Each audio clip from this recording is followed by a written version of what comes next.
Did you summon me? Welcome in, everyone. Welcome in. Happy New Year's Eve. I hope you all are doing very well today, but welcome in. Welcome in. How's it going? How have you guys been? Hello, hello. Welcome in. Hello. Balls. You're going bald. You know what? I feel balls. Ooh, that sounds weird. Like that. It's okay. If there's anything that I have learned, I am very good at coming off of context. But welcome and no worries, you guys are not late at all. Perfectly in time. I'm super excited today because today I'm going to be going over everything that happened this year. Everything. Not really everything, but I'm going to be going over a lot of what happened this year. The flipped upside down. All good. But I'm very excited. We accomplished a lot this year. And I can't thank you guys enough how much it means to me. But I prepared a little PowerPoint and stuff, but we can get to that in a little bit. If you guys would like to do some tarot reading, feel free to do so. But yes, I'm really excited. There's so many games. We're going to talk about all the games I played today. And I'm going to rank them all on a tier list. I'm going to tell you all how I felt about the games that I played this year. And I'm going to put them all on a tier list. And then I'm going to go over what you guys voted as your favorite game that I played on stream this year. So I'm really, really excited. There's a lot of, like, I was really, really pleased, really surprised, actually, by what you guys were saying in the survey. So thank you to all of those who filled out the survey. Really meant a lot. It was really, really sweet. And I really appreciated a lot about what you guys said. So thank you. But yeah, feel free to do some tarot readings. You know, I was actually thinking about that. So I've been doing some reflection, I guess. That sounds so serious. I've been thinking about my tarot readings, chat. And I've been learning a lot about tarot in my free time as well.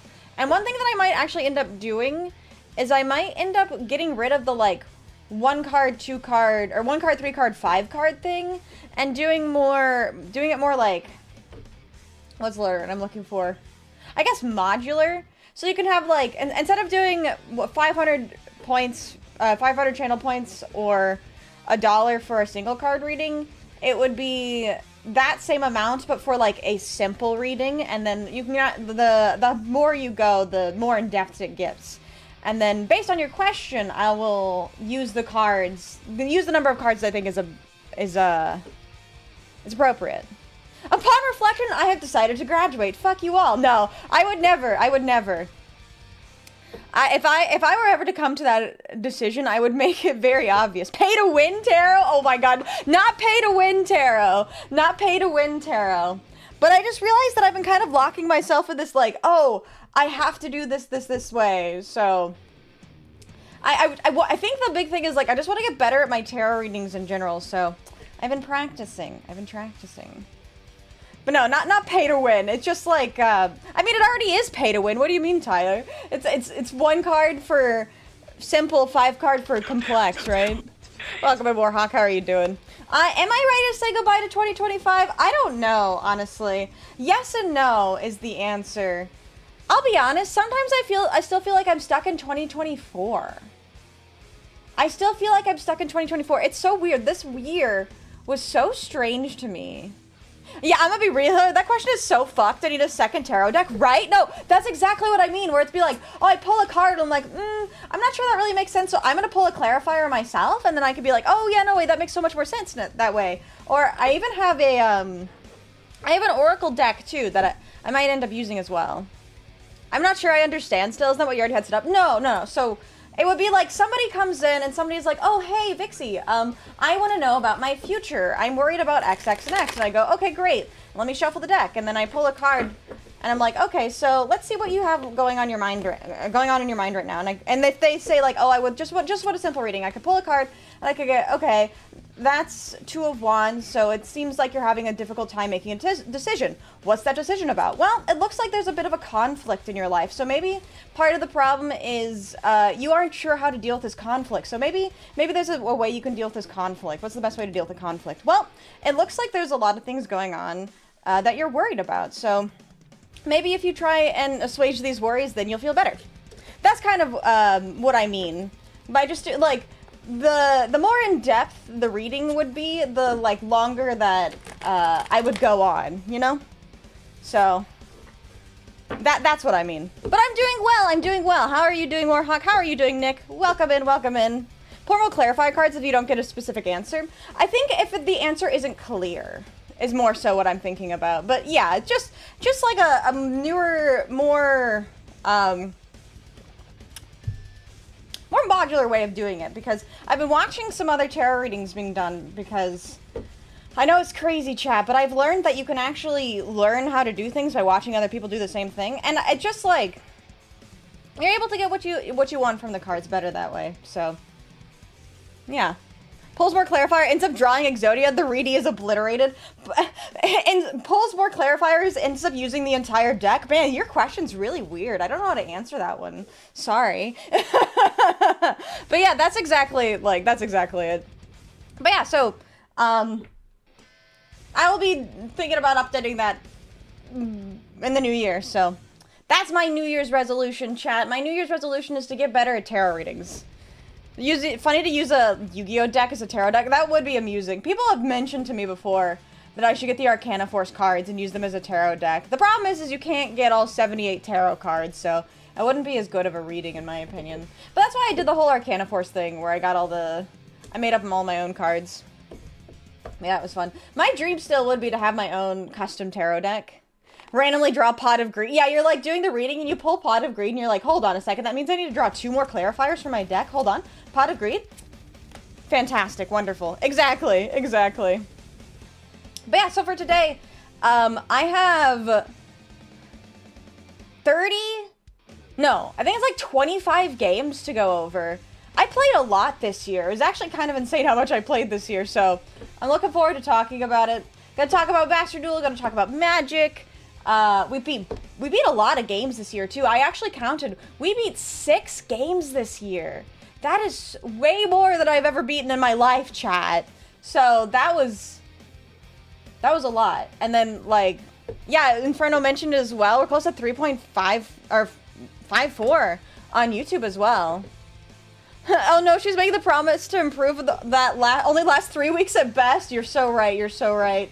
Yeah, no, I'm just gonna go back to all of my bad habits. You sure it wasn't 7? You would pull that on me, Inferno. Yeah, it was, you know, 6 or 7 games I beat. Actually, the funny thing is it really depends. Do you guys think I beat Apparatus this year, or do you think I didn't yet? Because I didn't count it. Or Bill, same thing. The worst would be Professor's Research. Discard all, draw 7. Oh my god, I forgot about Bill. How's your day going to look? Polls max C. I suggest you find shelter. Beat but not completed. Yeah, that's what I think that's fair. Hello, Random Gamer. Welcome in. How are you doing today? We're just yapping. We're just yapping about this past year. So much stuff has happened, too. I'm going to get into it once I get to the PowerPoint. It's not like 100% a game, but still finish the main quest. Yeah, I guess that's fair. So maybe I should have included that one. Hello, Memeloid. How are you doing? How are you doing? Let's see. How many people do we have waiting for a card reading? That's weird. That was supposed to send to both chats. Yeah, because I guess if you guys want to get like really technical, you'd be like, actually, you didn't beat Resident Evil 4 or Resident Evil 2 because you didn't play both stories. And I'm gonna say, haha, suck it, fuck you. I've had so much overtime this year. I think I've aged 5 years from the fury of it all. I believe you. I totally believe you. That's so fucking rough, though. I'm so sorry. I'm really sorry. I hope in the new year things get better, but the funny thing about the new year, right, is I don't really put that much stock in the new year. Like, I always feel like something big is gonna happen, and like it's gonna be a big change, and things are gonna feel really different. But really, the only thing that changes is how you're tracking the days. So they have already emailed us saying that overtime will continue. Oh, great. At least you know to expect more of the same. I'm so fucking sorry. That's so fucking rough. That's so fucking rough. Hello, Shadow. Welcome in. How are you doing today? Happy New Year's Eve. Happy New Year's Eve. Wow. Like I said, I'm still like, what a year. Jail getting bigger on YouTube, so that's something to look forward to. Yes, yes. I'm definitely going to be talking about the growth that I experienced this year. I've learned a lot this year, too. Next year will mark 4 years of content creation for me, which it's a really weird place to be in because it both feels like, wow, you've been doing it for 4 years, you must have all this experience, and it's like, no, I feel like I've only been on the internet for 4 years, so I am but a small child experiencing the internet for the first time. That's not necessarily true, but it's really weird when you experience the internet as somebody who is like a passive user versus someone who is like actively trying to do something, you know? 4 months. Let's go. Let's go! Thank you so much for the 4 months, Winsel. I really appreciate that. How are you doing today? Welcome and Happy New Year's Eve. But yeah, we're going to be going over the survey here soon. Don't forget, if you guys want to do some tarot readings, feel free to do that now. Happy to do it. We'll probably do some more tomorrow, too, for the new year. But yeah, I'm just really happy. I'm grateful.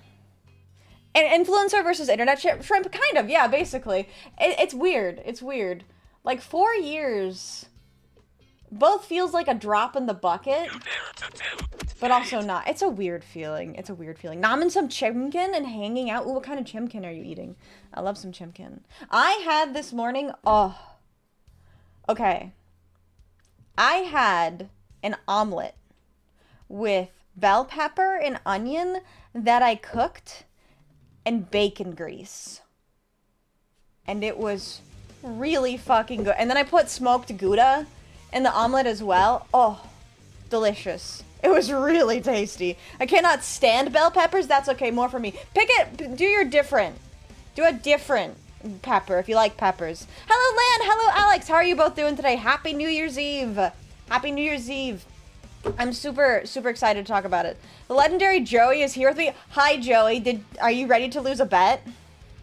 Top 5 of my least favorite foods. Interesting, really? You like your eggs just completely scrambled? Oh, yes. Of course I do. Of course. Well, I actually like my eggs in multiple ways. I like them soft-boiled. I like them scrambled. I can't really say I've had anything over easy. Also, top 5 least favorite foods. That's interesting. I don't know if I feel that strongly about any of those foods. Mixing a smoothie? No, thank you. Also, hello, Gold. How are you? Takes over the flavor profile of everything for me. I just like the flavor. That's totally fair. I feel like bananas can do that, but I still like a banana. But if you put banana in a smoothie, that smoothie's gonna taste like banana. It don't matter what else you put in there. Hope you have a happy new year. You too, you too. Also, welcome in, Chris. How are you doing today? Happy New Year's Eve. But yeah, if you guys would like to do some tarot reading, feel free to do so. I'm happy to get started with that. All right, let's see. What are the plans for today's stream? Today, I have made a PowerPoint going over all of the games that I have played over the entirety of 2025. You guys also, if you guys filled out the survey, there's also a... Ow! There's also a section of the PowerPoint which is going to go over what you guys voted as your favorite game of 2025. And I'm just gonna say the results surprised me. I was actually very surprised. So I can't wait to go over it. I'm also just gonna talk about like the things that we accomplished this year, because we accomplished a lot.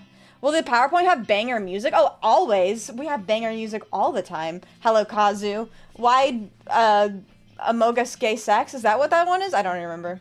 We're gonna have 2 tier lists, one for viewers and one for view. Vixie? No. You guys voted in the survey. So, I mean, I guess technically we could, because you guys did have specific votes, so I guess the view, or the games with the most votes could go there. Love the black nails. Thank you, thank you. I did them myself. I've discovered the new way, the new meta to do fingernail polish, because I know you guys care a lot. I cannot, oh, it's Sally Hansen. There's like a Walmart brand called Sally Hansen, and the paint literally dries in 60 seconds. But I have also learned that if you want a top coat, which is how you get that shininess, to get the top coat, you have to buy the same brand. Because otherwise, the chemical makeup of the nail polish will cause the layers below to get wet again. Finished part 1 of my dinner? I didn't know you're having dinner in multiple parts. Delicious. I mean, our tier list could be a top 5 or whatever based on what we voted. Yeah, we could totally do that. Just a Magic Game Watcher used to enjoy Yugioh back in the day when games were longer than 1 turn. Yeah, I feel that. She can't use top coat, she is a bottom. Well, I guess there is a base coat, but that's because I'm so based, you know. Prepping. Oh, you're prepping part 1 of your dinner. I see. And the child is fine. He is alive and well. I just don't want to disrupt him. I forgot to turn him on in the end. Maybe the pizza for me, and after I cooked, I needed to add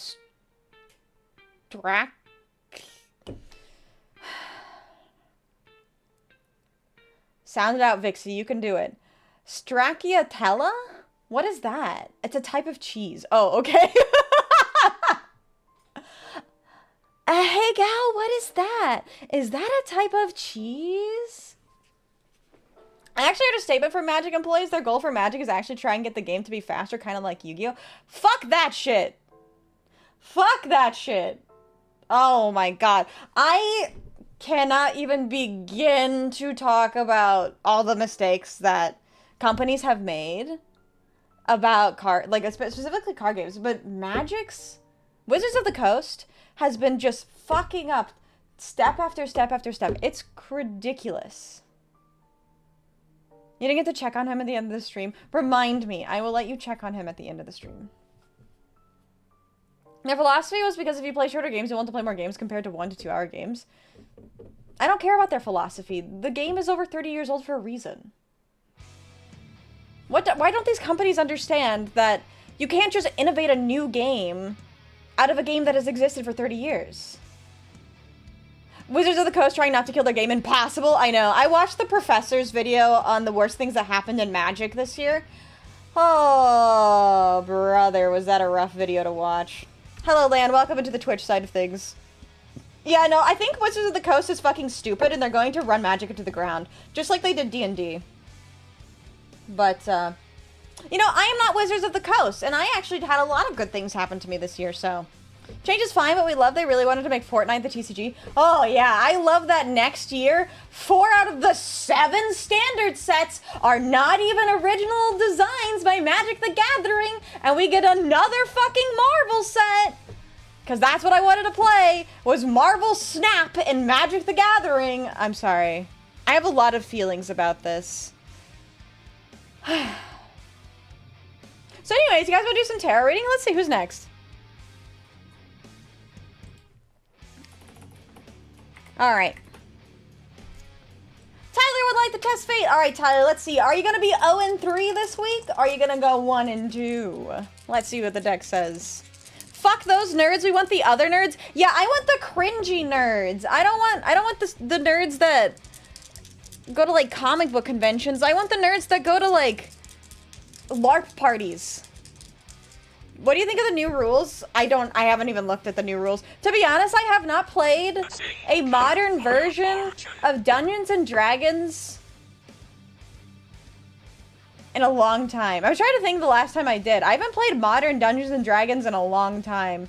Because in my D&D group, we're not actually even playing D&D anymore, technically. It's actually Draw Steel. And before then, we were playing 4th edition Dungeons and Dragons, so 5th edition can suck my ass.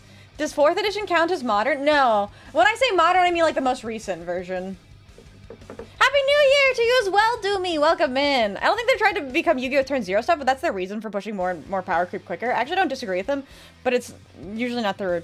It's definitely not the appeal. I disagree with them. They're stupid. It's dumb. That's what I'll say. I tried Cosmere actually recently, the Brandon Sanderson D&D version. Oh, I haven't heard about that one. I have not heard about that one. They're way too thick-headed to make proxies not cost $30 and gatekeeping vintage for faster games. It's crazy.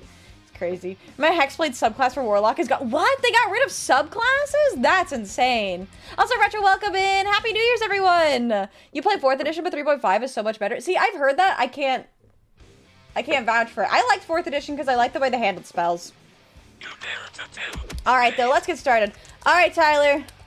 Are you 0-2? Are you 0-3? Or are you going to be 1-2? Let's see. That is a 9. That is not a double or a 6. Alright, it's not bad. It's usually really hard to play if you didn't read his books. Yeah, I haven't read a Brandon Sanderson book. Maybe you can read one in the Shadow Realm. Thank you for playing. We'll see you back in 5 minutes. And thank you! Thank you for the Cheetos. I almost forgot. Here I go again. Here it goes, here it goes, here it goes again. Oh, there it goes again. Hello, Lynx, how are you doing? I don't mind the idea of removing turns, basically. If it handled really well, it would be sick. Yeah? Is that what you guys think? Alright. After all, I think the freedom of doing basically anything is the charm of Yu-Gi-Oh! Nah. Encourage faster games to promote modern, vintage, or even legacy instead of using standard as a trash can. Standard has been unbelievably ruined. Alright, Warhawk, let's test your fate. Are you lucky? You're gonna get sent straight to the Shadow Realm. Let's see what the dice decide. That is a 7. That is not a double or a 6. So you know what that means for you? You are gonna get sent straight to the Shadow Realm. Thank you for playing. We'll see you back in 5 minutes. Alright. Hello, Christopher. Welcome in. Happy new me. Happy new almost year. Summer's been the month of the bunny lately, hasn't it? It's because I got rid of the witch outfit, and you guys just want something to jingle keys with, which I totally understand. I totally understand. Happy Easter! Happy Easter. You're so right. You're so right. One day rigging changes so that when we change your costume, it also changes your IRL costume? Man, I just gotta become magic. Missed the beginning of this. Is there talk about removing turns from magic after time? They're talking about speeding up the game in general. Kind of missed the red dress. It was simple but sexy. You know, it's Valentine's Day is coming up. If you compare 4th edition to Warcraft Wrath of the Lich King, you can see they ripped the Death Knight class in the MMORPG. That's so funny. I think you're right, yeah. I mean, I don't think there's anything wrong with that, though. Take inspiration from media that you enjoy. Thank God! The game is already pretty fast. That's what my opinion is, Winslow! That's what my opinion is. Also, Gribbles, thank you so much for the follow. Welcome in, welcome in. Hope you're having a great Wednesday and Happy New Year's Eve. Alright, let's see. Who is next? Bum, bum. Inferno, let's test your fate. Let's see. Are you lucky? Are you going to get sent straight to the Shadow Realm? Here we go. That is a 7. Not quite a 6. So you know what that means for you? You are going to get sent straight to the Shadow Realm. Thank you for playing, Inferno. We'll see you back in 5 minutes. All right. I like the swimsuit. I know what I'm about. You know what? That's so real and so fair. Also, guys, those are just cards regardless of the TCG. You can change your rules and play with your rules up to a certain degree. That's why Commander's a thing after all. Yeah, that's fair. People say the game needs to speed up. Wouldn't have survived the old Esper control days of draw go. I know, right? I know, right? Alright, Sheb would like to do a 1-card reading. Alright, if you missed me talking about it earlier, I think in the new year, I'm going to mix up card readings, so please excuse me if I practice a little bit. What is your question? What would you like to ask the deck, Sheb? I've been, I'm wanting to do it a little bit more modular. New for me is in 4.5 hours. I want to know how my New Year's will be. Ooh, good question. Alright, let's see what the deck says. Here we go. Ooh, no, this is a good one. I like this a lot. So, 7 of Cups. So, we're going, or 8 of Cups, my bad.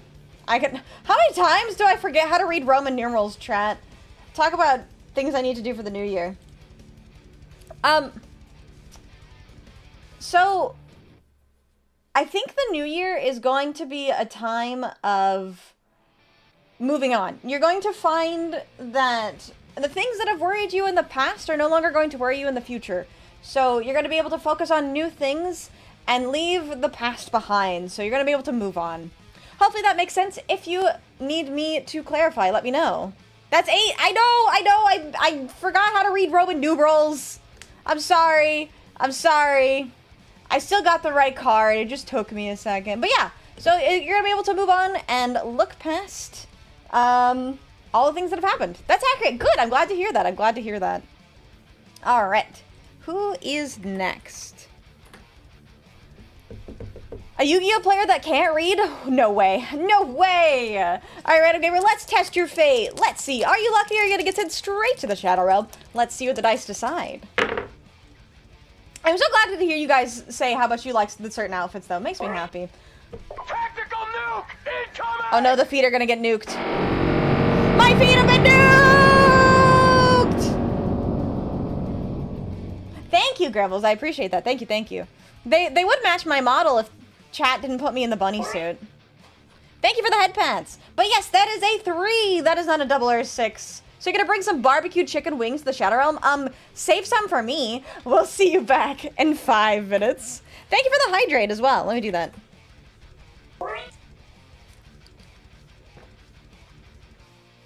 Alright. Kazu would like to test fate. Alright, Kazu. Let's see. Before I do that, let me stretch, because that sounds good. Ooh, pop. Yes, thank you. Gotta get my good stretch in. That's important, chat. Make sure you're staying stretched and hydrated. Alright, let's see.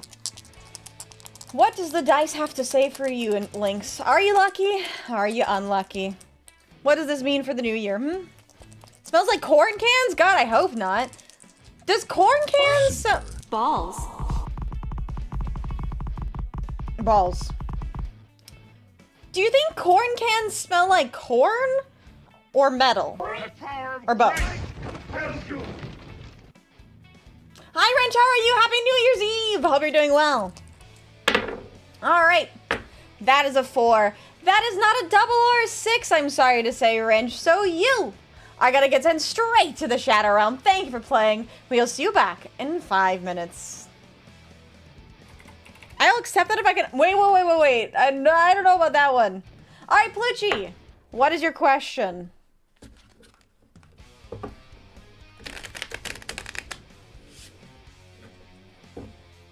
Did I skip someone on accident? Or did I just get confused? Wait, that was Kazu. Why did I... Link's at the end. Kazu, that was your reading. I'm so sorry. I got distracted.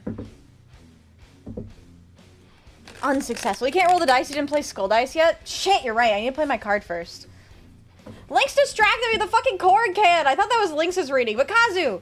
Shadow Realm time. I'm sorry to say. Alright, though, Pluchy, it is your turn to ask the deck a question. What's your question? Also, welcome, Magda. How are you doing today? I guess Kazu will wait next year for his reading? I guess so. Next year, you'll get your reading. Wait, did I forget to do the... Wait, was it a single card reading? Am I stupid? No, it was Test Fate. It was Test Fate. Okay. I was like, wait a second. Did I do the thing where I thought somebody did a Test Fate when they actually did a card reading? And I look like an asshole? No. It was a Test Fate. Whew. Save me. Save me in the right at the end of the year. I have to make one more mistake. I get room for one. My birthday today, but to be honest, oh shit! It's my. I need to send a text message. I've got somebody whose birthday it is today too. Happy birthday though, Magda! I hope you have a wonderful day. There's a concert near me for New Year's. Should I go there after dinner despite writing and leaving midstream? Ooh, good question. All right, let's see what the deck says. Let's see. Concert near me for New Year's. Let's see if the deck just has a simple answer. We have Justice. So... Thanks, deck. If you go to the concert, you might get wet and you'll miss half of stream, but if you don't, then that doesn't happen. Alright, so... Maybe tell me what there is to look forward to. I think, okay, that's interesting. So we have temperance.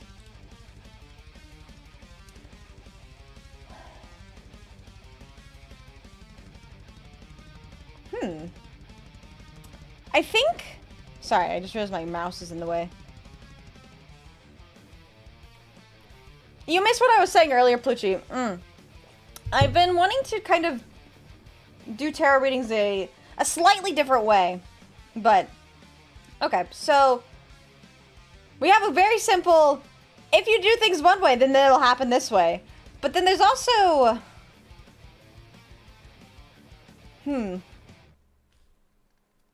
well, I guess I think I see what's happening here. So I think the thing is this entire year you've been really focused on making sure that you are kind of where you feel you need to be.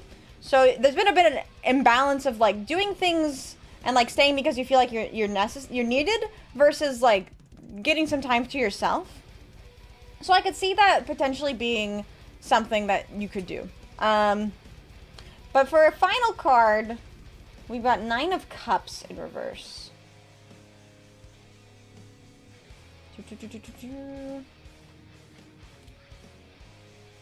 Yeah, so I think you should go to the concert because obviously if you don't go, then you don't get to go, and if you do go, you might get wet. But I think you've also been really focused on sort of an imbalance in keeping yourself free and doing what you want. And I feel like if you don't go, you might end up feeling like you've missed out. So I think you should go. I think you should go because if you don't go, you'll end up like you're missing out. Hopefully that makes sense. If you need me to clarify, let me know. Do we need another clarifier? I think that makes sense. I think that makes sense. Pizza during the Stardust stream. Oh, that's right. I forgot. Yeah. Can I adopt Pelucci? I'm older than you, he says. Back to the box of the shadows. Welcome back, Inferno. Did you get any of those barbecue chicken wings that I heard about it? I like Vixie's normal outfit. I like midriff, and I cannot lie. You brothers can't deny. So true, so true. We playing anything today? No, we're not going to play anything today, but we are going to do an entire tier list of all of the games I played this year, which I'm very excited about. Also, welcome in, Raid Hunter. How are you doing? But yeah, I think you should go to the concert. The deck seems to think that you should go to the concert. Guess since I'll be in a few hours, I can see how much it'll rain. Yeah, I think that's the other thing too, is like, knowing what to expect. I left the plate in the shadow realm. No! No! Iron Shovel would like to test fate as well. Alright, who's next? Christopher would like a card reading. Alright, Christopher, what is your question? I'll go ahead and shuffle the deck for you. No, just pizza crust? Just pizza crust. Ooh. Alright, I had a friend in college who was Korean, and I learned something really cool from her. Apparently, it's really common in Korea to dip your pizza crust in honey. And let me tell you, especially when you're eating like a thick crust pizza, if you put that crust in some honey, baby, it's good. It's really good. So many people getting card readings. I know, right? It's hard to tell time in the Shadow Realm. There's no clocks. That's true. That's true. Depends on the pizza. Oh yeah, definitely. Pizza plus honey is really good. Mostly it's cursed. If you have a really thick crust, it's pretty good. What's next you're going to be like? Ooh, good question. Let's see what the deck says. Also, Grimbles, thank you for giving a fox. Somebody has to, because it most certainly will not be me. Oh, I got elbowed in the kidney at work and it still hurts. What the fuck? I'm so sorry. That sucks so bad. Honey on pizza is something I haven't thought of. It's so good. People dip fries in mayo. That's cursed in my opinion, but that's just me. That's fair. That's fair. Alright, what is next you're going to be like? So we have King of Wands in reverse. Well, it seems like next year might be a little bit of a challenge because you're going to want to do a lot of things next year. But a lot of the things that you're going to want to do feel like you're going to feel like you don't have a lot of power over them. So what could that potentially be? Okay. That's actually interesting. So for your main card, we have King of Wands. With a clarifier, we have the World. So I think what is going to happen is next year, you're going to want to do a lot, but you're going to start wanting to do so much that none of it's going to end up being completed. So I think for the new year, you should really focus on some long-term goals or like extended goals that you feel like you could accomplish instead of doing like a billion different things that you want to try out. I think focus on some things and you'll end up feeling a lot more accomplished in the new year. Hopefully that makes sense. If you need me to clarify though, let me know. You can always time out Pluchy and then he can get wings. Oh, that's true. That's true. But yeah, hopefully that makes sense. That makes sense, Christopher. If you need me to clarify though, let me know. Keep your honey off my pizza sounds like something the Swedes would eat. Does it? Honey on deep dish crust and it was really good. Ooh, I bet that's good. I'm more of a savory guy for pizza, but I won't deny the taste of honey pizzas. It's good. Blue cheese honey and nut, no tomato. I don't really like blue cheese. I've also never heard of nuts on pizza. Also, hello, Stirred. Happy New Year. Happy New Year's Eve. The most common one in the Midwest, and you guys are going to look at me funny when I say this, unless you're from the Midwest as well. People like to put ranch on their pizza, like ranch dressing. So, honey is, I think, a lot more normal. Also, sometimes I like to put hot sauce on my pizza. I don't know if that's crazy. I like hot sauce on my pizza sometimes. Gag. If you go to a public school... If you go to a public school and they serve up those, like, square pizzas, do you guys know what I'm talking about? They, like, make an entire pan of pizzas and they cut them into squares. Those are borderline inedible. And the only way that you could make them edible was to put ranch dressing on them. Oh yeah, ranch is super normal. Random people I hate with a passion? Yeah. Ranch and hot sauce is fine. Barbecue sauce with meat toppings? Oh yeah, that's pretty good. That's pretty good. So the Swedes have pizza that is bananas, curry powder, and peanuts. They should be locked up. That's terrible. So someone put chicken feet on their pizza. Ranch is more normal. Okay, that's fair. Yeah, I could definitely see that. And you're very welcome. You're very welcome. I'm happy to help, Christopher. I hope you have good things happen to you in the new year. All right, who's next? Lynx would like to test fate. All right, Lynx, now it's time to test your fate. Guess I will die. Bye-bye. Chicken bacon ranch pizza exists. Oh yeah, it does, doesn't it? I forgot about that. Yeah, that's true. Also, when I was a kid, I used to have a lot of Papa John's pizza, which if you don't have Papa John's pizza near you, it's like, it's really weird consistency of pizza. It's like they don't put enough sauce on the pizza, so it's really dry. I used to have Papa John's pizza in honey mustard. Vixie, what? Spicy honey pizza? Ooh, that sounds really good. That sounds really good. All right, Lynx, let's test your fate. Are you lucky? You're gonna get sent straight to the Shadow Realm. Papa John's isn't a thing in Italy. Well, that's why I clarified if you don't have one near you. Papa John's is probably my least favorite food or pizza chain. That's so funny. For whatever reason, my family loved Papa John's pizza. Jet's pizza, it's good, but my God, is it greasy as fuck? Jet sounds familiar.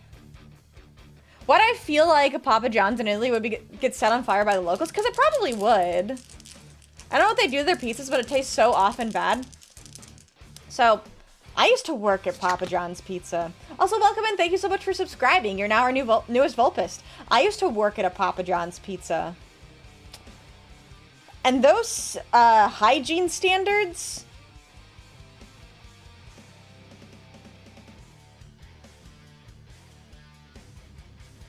They didn't wear gloves. There were no gloves at the Papa John's Pizza where I worked at. And we would literally shove our hands into the cheese. So, there you go. Isn't the owner like a major cheap ass? Does he still own Papa John's? I thought there was like, he said some crazy shit. Anyway, let's see, Lynx. That is a 10. That is not a double or a 6. So you know what that means for you, Lynx. You are gonna get sent straight to the Shadow Realm, but we'll see you back in 5 minutes. Yeah, no gloves. No gloves. I know. It was really gross. Vixie, you know the rules. No gloves. I mean, they would provide that to us, right? Like, you'd think they would provide that. I can't believe Vixie's gonna Mordor a whole ass year. Yeah, fucking, I'm coming at 2025 with both of these bad boys. Hi, Ulner, how are you doing today? Gloveless behavior. Gloveless behavior. Can I get sent to the Shadow Realm? I mean, if Pluchy would like to give you the honors, we totally could send you to the Shadow Realm. Just going in raw. Domino's for me, anywhere else. Ray's original pizza in New York City. Domino's and Pizza Hut is probably pretty good. I'm so glad to hear you're doing good. I'm so glad to hear you're doing good. I'm doing really good too. There you go, Matt. There's your 69-second long trip to the Shadow Realm. Oh, hell yeah, I would. A date on a grocery store? Oh my god. Are you gonna take me to Greg's? Alright, Lan, what is your question? If it's you and you wash your hands, I accept the risk. You know what? That's fair. That's very fair. So the only problem with that... Will I find/get a girlfriend in 2026? Ooh, good question. I'm a proud Domino's lover. See, the big thing for me is whoever has stuffed crust. Tesco's, Co-op, and Greg's anytime, baby girl. Let's go! I'm so excited. I'm so excited. I could throw a break at my local Domino's. They can't get my order right ever. I ordered 2 pizzas and they got both wrong. Sent replacement pizzas and they got them wrong again. Holy shit! I don't mind pizzas, but I told you a story how it took into them until 1 a.m. to finally get my pizza. It's the worst. Domino's has stuffed crust right now? Oh. I want to make a homemade stuffed crust pizza. Not lying, I didn't get until 1 in the fucking morning. I believe you. Not to redeem a self-ban after a bad reading. Holy shit, could you imagine? Alright, let's see what the deck says for you though, Lan. What is your love life gonna look like in the new year? Alright, we got 9 of Wands, huh? Well, if there is one thing about you, Lan, is that you don't like to give up. And that's a good thing. However, I will warn you that if you are chasing after somebody who is not interested, you are wasting your time. So, I think being persistent is a good thing, but you need to make sure you're being persistent about the right person. Don't waste all of your energy on somebody who just is not interested. So, maybe we can get a little bit of clarifier and we can find out how you can figure that out. Alright, we have 9 of Pentacles in reverse, because I can read upside down. 9 of Pentacles in reverse. Okay, wow. Talk about clear. So, don't be persistent if somebody's not interested. How could you tell if somebody isn't interested? Well, they're going to be a little bit overly guarded. They're not going to be really open to talking to you. They're going to be a little bit more secretive and not really feel like they trust you. So don't chase somebody who doesn't feel like they trust you. Hopefully that makes sense. If you need me to clarify, let me know. What did you do at Papa John's Delivery Cook? I did pizza... What's it called? I assembled the pizzas. I never learned how to throw a pizza, though. I only assembled them. I was under 18, so I wasn't allowed to touch the oven. Domino's is my favorite pizza chain, but of course I prefer local, typically. I prefer homemade. Honestly, there's not that many pizzerias chains, unless those are really famous, like Michelle's. Michelle's even in LA. For Domino's, but I'm not too loyal to any pizza chain. The only restaurant I'm loyal to, chat, is Culver's. So as hard as you think if you want to do it these ways, just get cheese sticks and cut them up in halves. Yeah, that's what I heard. It's just the way I do pizza. I usually do pan pizza, so it's a little bit more challenging to get a crust on it. That's 11. Don't do that to me! Red Baron or pizza? Oh my god, I totally forgot about Red Baron. Red Baron was good. I don't know my area. Our Pizza Huts aren't that really good when they're open. Oh god, I know what you mean. You're loyal to Wendy's to death? That's fair. That's so fair. It's so real. Alright, let's see. But yeah, hopefully that makes sense, Lan. If you need me to clarify, let me know. But just understand boundaries. No glove? That sounds like a health code field day. Not talking about win, kick, goal. Wendy's nuts hit your face. Yeah, Kazu? Is that what you have to say? I see. I see. Alright, Chelfa would like to test fate. Alright, Chelfa, let's see. Are you lucky? Are you gonna get sent straight to the Shadow Realm? Let's see what the dice decide. If you eat Wendy's a lot, the burger starts to taste kind of weird, or maybe that's just me. To be honest, I haven't had Wendy's in a long time. Alright, Chalfa, that is a 6. That means you get a card reading. What is your question? Hear me out, Little Caesars is only as good as its price. If it's $6, then it's fine. I kind of fucking love Little Caesars. But you know what's also really good? There's a gas food chain in the Midwest called Casey's. They do good pizzas, surprisingly. You can make a full seafood meal or fruit assortment, but lock me in a saw trap and say make a basic pizza, my response is just finish me? Really? That's interesting. I love homemade pizza. I love me a homemade pizza.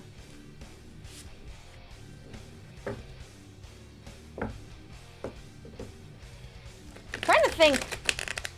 I have not had... Am I banished to Brazil? No, you get a card reading. What is your question, Chalfa? Went to Little Caesars at a Classics at $8.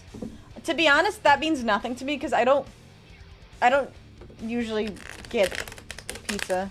Colony Locals Wendy's has gone downhill the past few years. The other locations have been fine, but the nearest one has been so bad. That's me with Taco Bell, which is so depressing because I fucking love Taco Bell. I love me a Doritos Locos Tacos with nacho cheese, but every single time I go to Taco Bell, it's either fucking closed or it comes out cold, and it's like, brother, how do you serve me a cold taco? I love Taco Bell. I do love Taco Bell. I'm a Baja Blast enjoyer as well. I could totally go for a Baja Blast freeze. Will I find the money I lost in my couch? God, I sure hope so, Chalfa. I sure hope so. Whenever you go to Sicily, I will offer you a decent to good pizza. I'm gonna hold you to that. I'm gonna hold you to that. I'm gonna message you, and I'm gonna land in Sicily at like 6 a.m. and I'd be like, Plucci, where's my fucking pizza? I didn't eat the Baja Pie. No, I didn't. I wanted to try it, but I don't know if I missed out. I mean, what if I could ever find a place that offers a butter chicken pizza? Ooh, good question. All right, though, Jeff, let's see. Will you find the money you lost in your couch? Well, it was a 6, so I flipped it. We got Page of Cups. All right, so...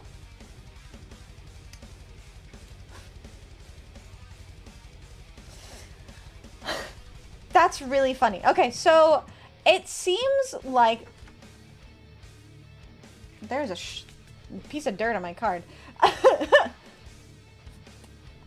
It seems like you might have been a little bit distracted whenever you last sat on your couch. So you kind of didn't notice that the money fell out of your pocket and into the couch cushions.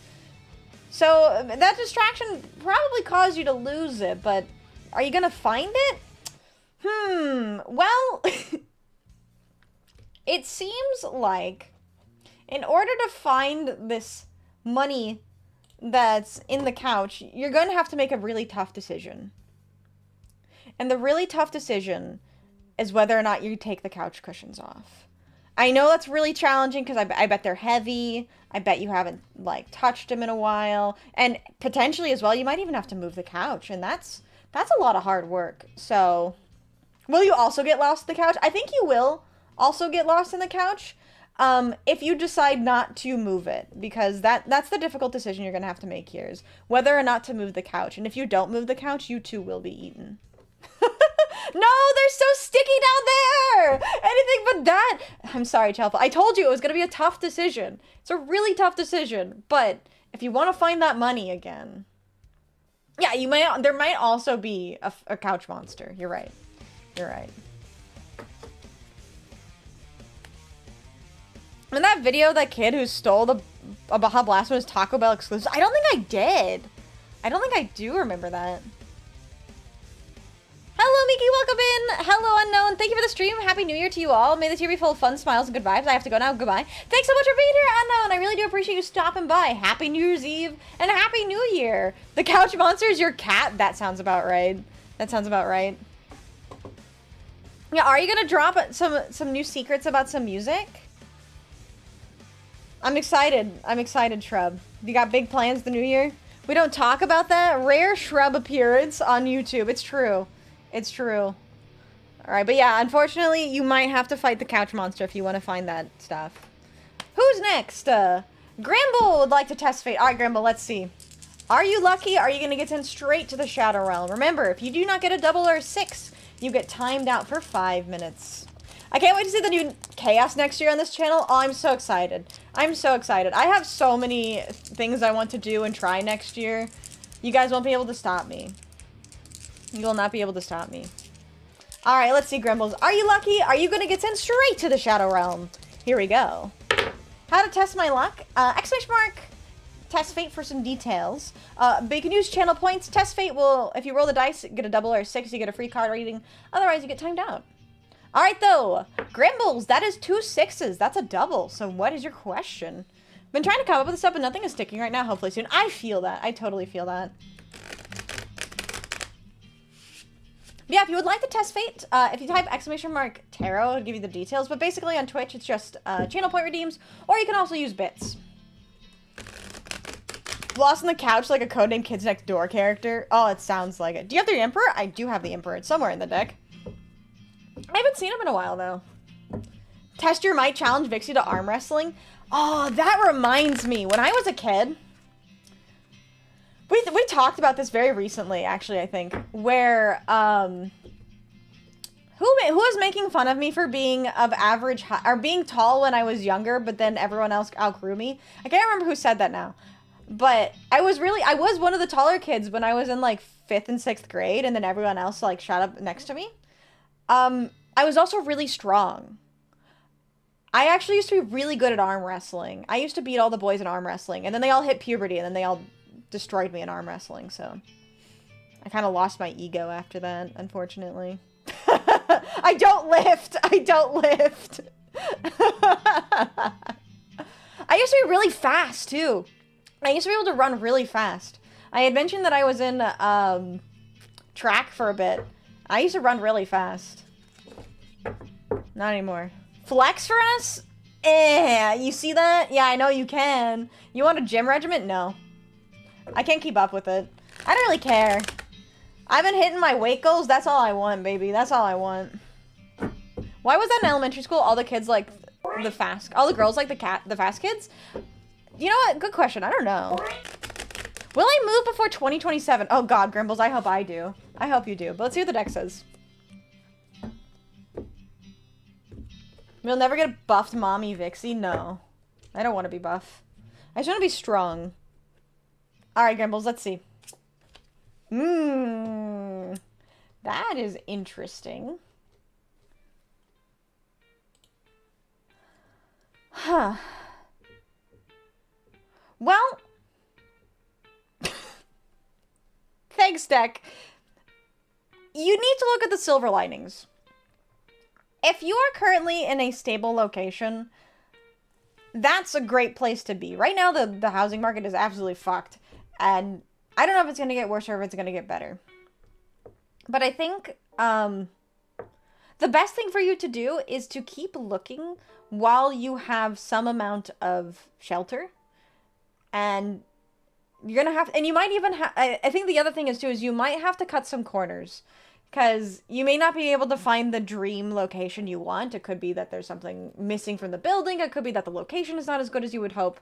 But you might have to make some sacrifices if you want to find a location before 2027.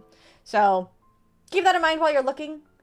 And as well, once you have a house, remember that you can always improve it. Because that's the best thing about owning, right, chat? That's the best thing. But hopefully that makes sense. If you need me to clarify it, let me know. So, since too much energy was going for Snake Eyes, damn, so close. So close. Dang, that pause said a lot. Housing sucks, okay? It's crazy. But hopefully that makes sense. If you need me to clarify, let me know. You walk too fast? That's funny. You can't help being fast? So I meant to say, is it hard to think that someone would make fun of Vixie? Did I jump scare you? Yeah, I bet I did. Yeah, you might have gotten me a little bit. I'll be honest, random gamer. You got me a little bit. That did kind of startle me. Fitsy. We can't see it, but Vixie has a protein shake next to her. You're so right. Yeah, hear this protein shake. Oh, wait. I don't have anything in it that would make sound. Wow, that melted already? Also, Spicy Nugget. Oh my goodness, how are you doing? Hello. It's more health related. Current place is rotting. Can't afford repairs. Oh, that's so rough. That is really rough. Yeah, I think the big thing is just remembering that if you're looking for a new location, you might have to cut some quarters. Go to 2026 and give you the latest Charlie. What? Wait, is there a new Charlie? Is there a new Charlie redeem I need on my Tangio? Is that what we're saying? Water check glug glug, bitches. So true. Let me drink water. I hope your health gets better, though. That's really rough. That's really rough to be in a location that isn't safe. I wish you the best of luck. You want, let me pull a clarifier for you. Yeah, no, I think this makes sense. I think the big thing is,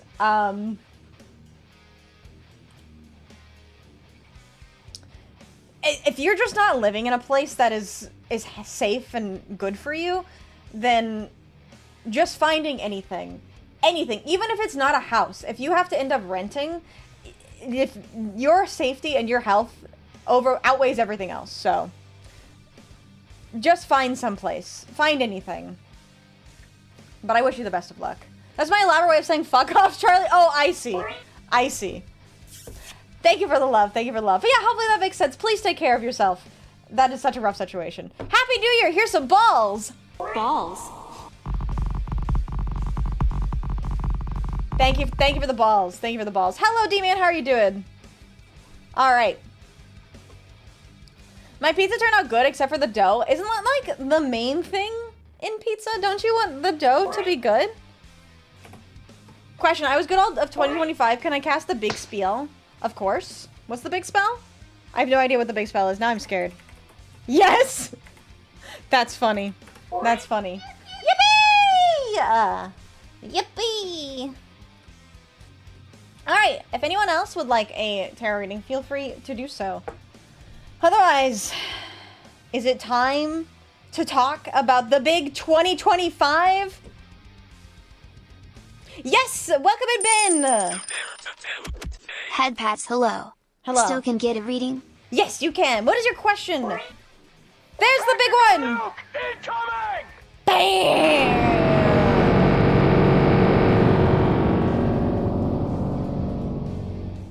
You cast Here Comes the Sun? Here comes the sun. Do-do-do-do. Alright, let's see. Ben, what is your question? I'll go ahead and shuffle the deck for you. And then, D-Man, I will do your test fate. I want to drink but I don't have alcohol. What do I do? Bear Grylls said it best. Better drink your own piss. See, my great uncle. One time I was on a car ride. I was like on a car trip with my great uncle. Was it my great uncle or my great uncle? It was my great uncle. And I was like 6 or 7.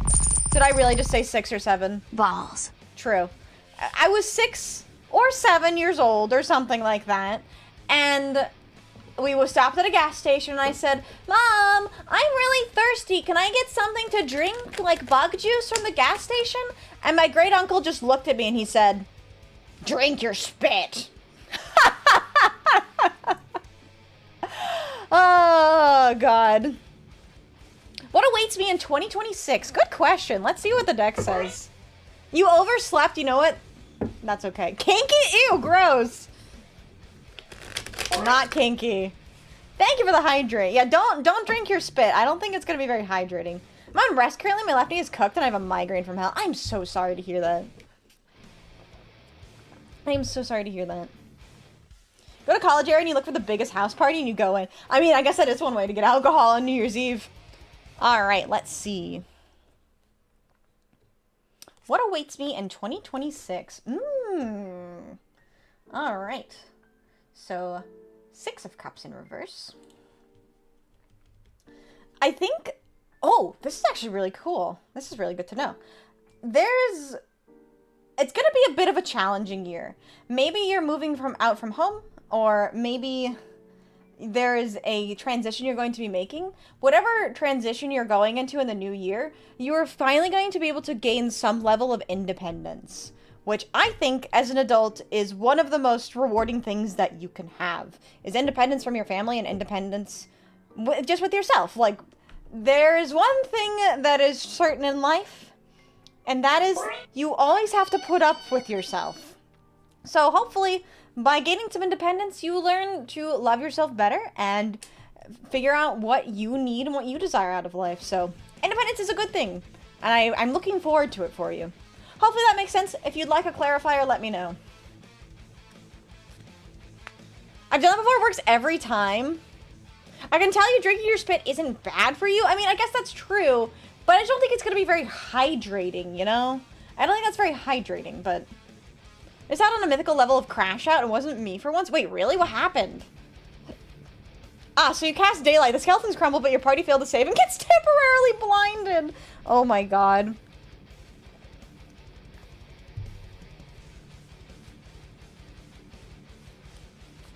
All right. Yeah, hopefully that makes sense, Ben. I'm looking forward to you gaining some independence and gaining some freedom. Sounds like a good thing to look forward to. All right, and then let's see. Oop. D-Man would like to test fate. All right, D-Man, let's test your fate.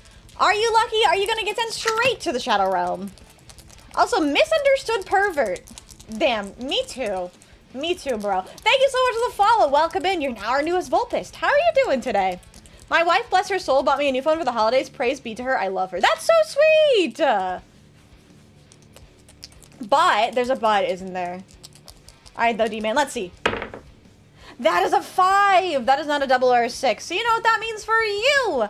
You are going to get sent straight to the Shadow Realm. Thank you for playing. We'll see you back in 5 minutes.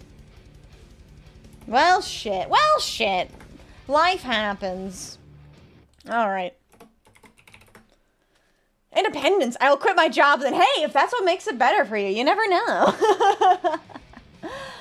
4 days later, that bitch slides out of my jacket pocket at work and the phone gets run over by a car at the shop. No. Oh, no, Nugget. I am so sorry. That is a very valid reason to have a crash out. You know what? I had something I didn't have it run over. But I had a phone crap out on me this year. Very recently, actually. And it was so infuriating for me. Because last year as in 2024, because it's almost 2026 now. Last year when I went to Japan, I dropped my phone. And I always buy pre-owned phones, so I never get warranties on them. I should probably get warranties on my phone, because this is like the 3rd phone I've been through in the past 2 years. But I bought an old used phone, and then when I went to Japan, I dropped it within like the first couple days of me being there. And that was awful, because I cracked it in a really bad location. Usually when you crack your phone, if you crack it on a certain part of the screen, as long as it doesn't damage the integrity of the phone, you're probably fine to use it for a while, right? Well, unfortunately, mine cracked on the very edge of the phone, meaning that anything could get inside of the phone. So I had to replace it. I replaced it with a newer Pixel, because I like a Pixel phone. I had a Pixel 6, and then I got a Pixel 6 Pro. And then literally like 2 weeks ago, the Pixel 6 Pro that I've been using all year, that I literally bought pre-owned last year, the screen just went totally black and I was unable to use it. And the funny thing about a Pixel is it is the most secure phone in the world. Which means if the phone screen doesn't turn on, there is no way to get any of the data on the phone because you cannot get the data as it is encrypted. The thing that you say that, Red Eyes, I had a phone case on my phone. I just happened to drop it directly on a rock. So that was awful. In defense, warranty is great and the phone screen only started to crack. Babe chose a tough phone on purpose, but when I got home, she saw it. Dear fucking God. Ugh. Rough. No, I know. My luck is terrible with phones. I buy phone cases. I have phone cases on my phone. And somehow, every single time I drop them, it lands on a rock. Face plants onto a rock. So, I bought a different kind of phone case. I bought a phone case that folds over.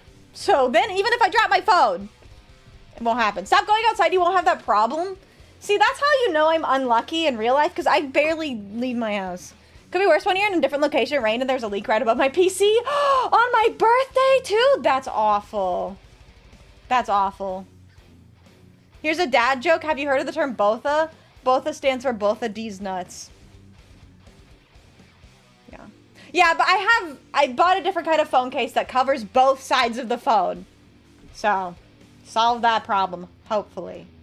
Hopefully. I don't want to jinx myself, but so far so good. I haven't had any trouble with my phone. See, you're lucky. Could have dropped someone else's phone and shattered their entire screen. This is also a week after their birthday. Yeah, that's awful. That's rough. Rock types are strong against phones. Very true. Very true.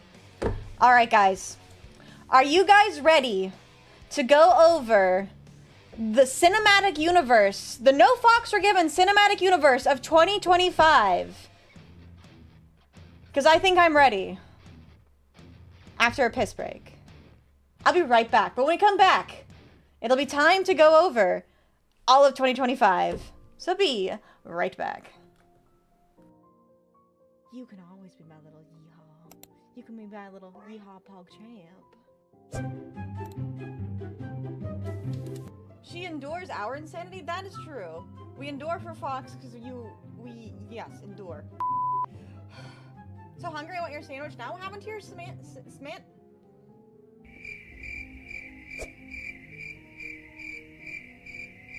I really like how there was an awkward pause in the music there too. That was really funny. That was like peak comedy. That was really good. And then go back to skin grad, and then go back. Jesus Christ, I have horse ass in my face. Get the out of my way. Get out of my way. That is not even my horse. That is just a random ass Wayne and Priory horse. What the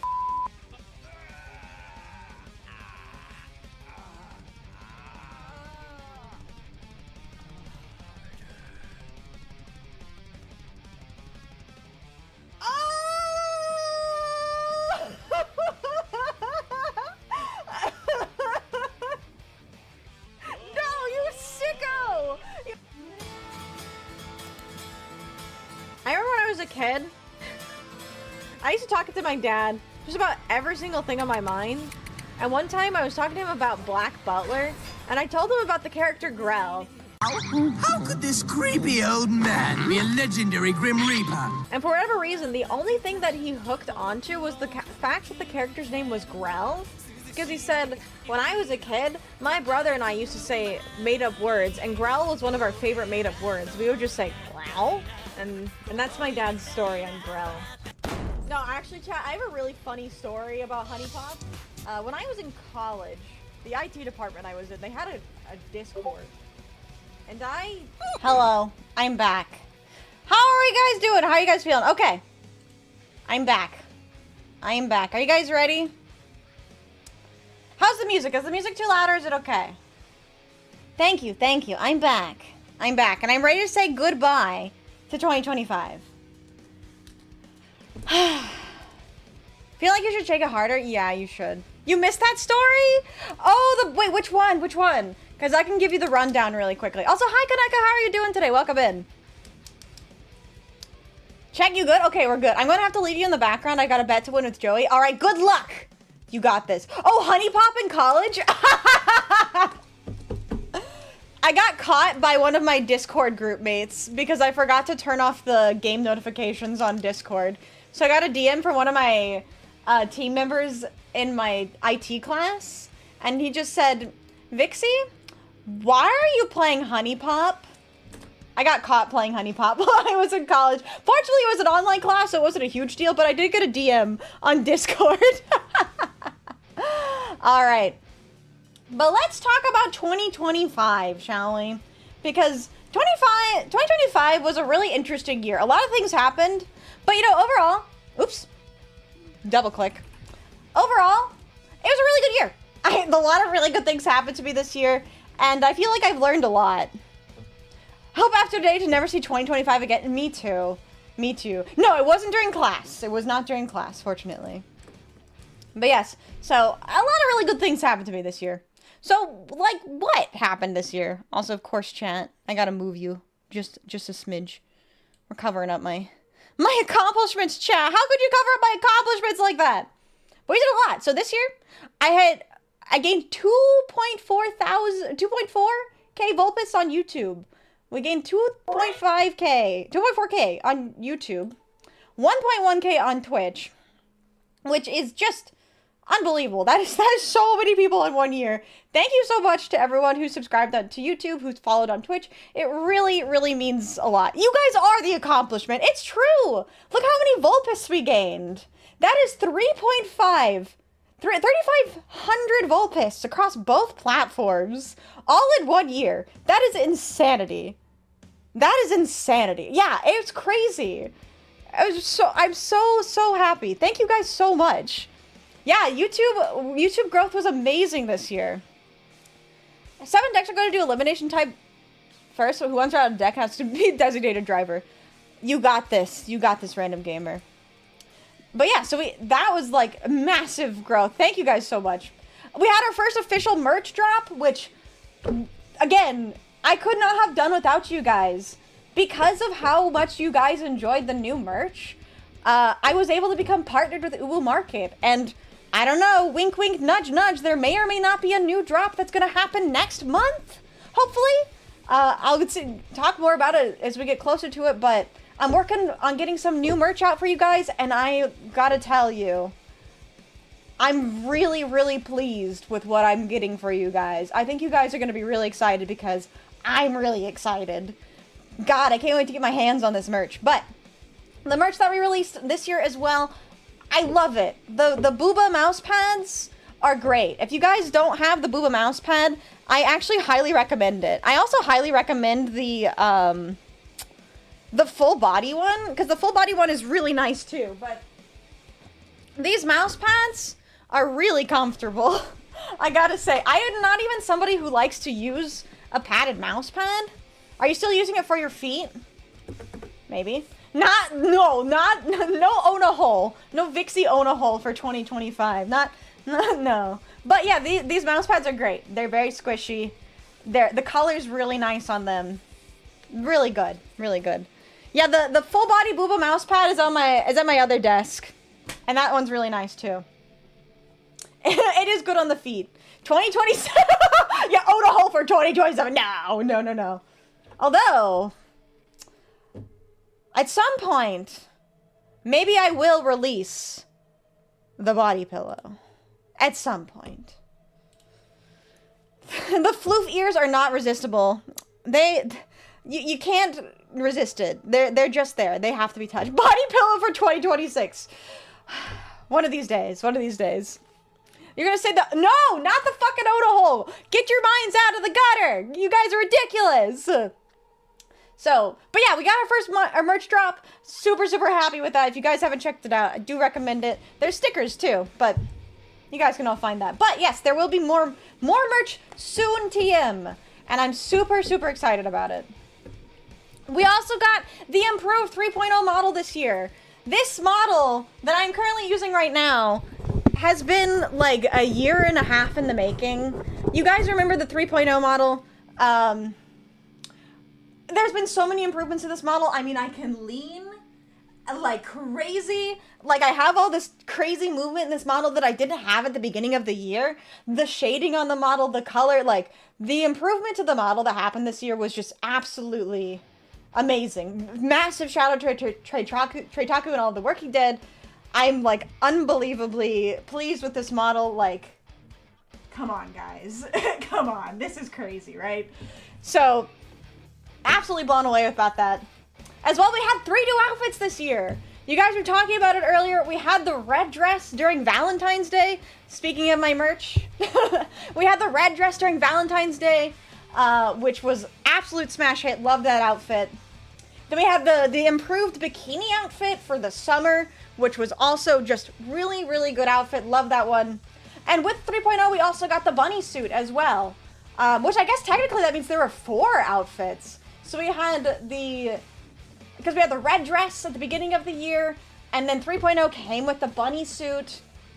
We got the bikini outfit in the summer, and then the Halloween outfit, the witch, was one of my favorite outfits I have ever had. So I love 3.0 witch. Turned out amazing. Big shout out to 𝖍𝖆𝖊𝖓. And don't forget as well, I forgot to mention this in the slides, we had tons of massive environment improvements. Because if you guys remember, the beach environment and the Halloween environment, both fucking amazing. So happy with those environments. They turned out incredible. Where's the picture for us Yu-Gi-Oh players? You know what? You're right. I wish I had put pictures in there. I didn't think to put the pictures of the outfits. But I do have them on YouTube. You know what? Give me a second. Give me a second. I will get the outfits really quick. Oops, that's the wrong one.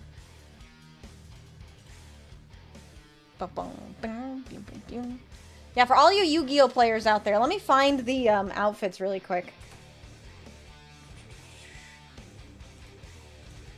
I actually saw the Valentine's Day outfit That one had like its whole debut. Hello, Ian, how are you doing? Let me find the Valentine's Day outfit. Let's see. So that was early 2025.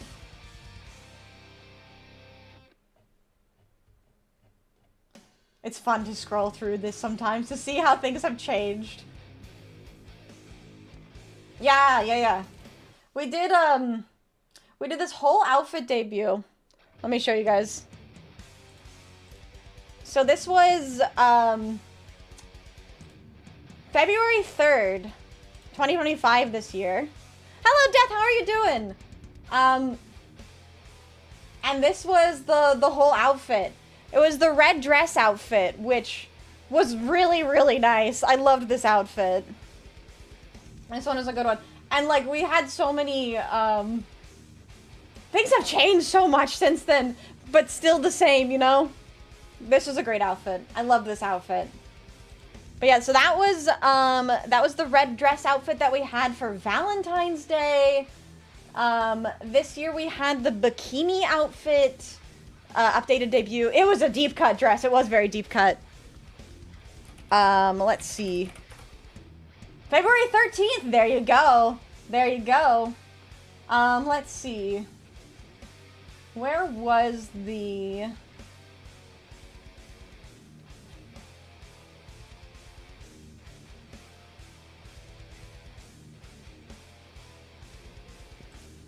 Here, this one works. But for summer this year, we had the entire beach environment. And this outfit with the bikini, which was also a really, really good outfit. I love this outfit. The work that 𝖍𝖐𝖙 did in the top here with like the see-through top it looks so good. I love this outfit. I love this outfit. And then the hat and I totally forgot about this shit too. Me talking about the shrubland I made. But yeah, throwback to the bikini outfit with the shorts. That one was really good too. And then of course we had probably one of my favorite accomplishments this year was the witch outfit debut. This video, it's a video on YouTube as well. This entire video was just the culmination of this and leading up to this point. So much work went into this debut. Like this entire summoning animation with me flying in, and then 𝖔𝖕𝖊𝖓's music as well. Highly recommend you go watch this if you haven't already. But yeah, this debut meant a lot to me. This was like so much work. 𝖍𝖐𝖙 made this entire background, made this entire environment. I did all the scripting. 𝖔𝖕𝖊𝖓 made the music. 𝖍𝖐𝖙 made the model. It was just a big combination of everything coming together. This was like one of my favorite things that I have done so far in content creation. So, where's the outfit? Show us the witch! That reveals peak cinema. Thank you. Thank you. At her most powerful when she summons herself. This is true. This is true. But yeah, this outfit is so cute too. I love this outfit. This is also like probably my favorite outfit. With the tarot card and another deep cut dress, the garters and the tights, the cape. Oh my god, don't even get me started on this cape. This cape was nothing short of amazing because it moves so fluidly. It looks so good. Yeah, all of Halloween you guys were trying to guess what was on the panties. And the entire time it was just black and orange stripes with the skull.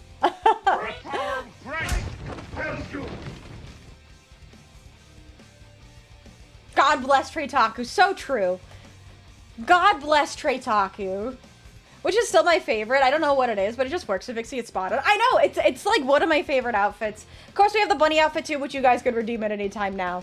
But yeah, those are the outfits that we had happened during 2025. So, yeah, there it is. And there's the witch outfit, or there's the bunny outfit as well, which this outfit's also incredible. Imagine turning on the outfit redeems for just today. I should, but I'm gonna forget.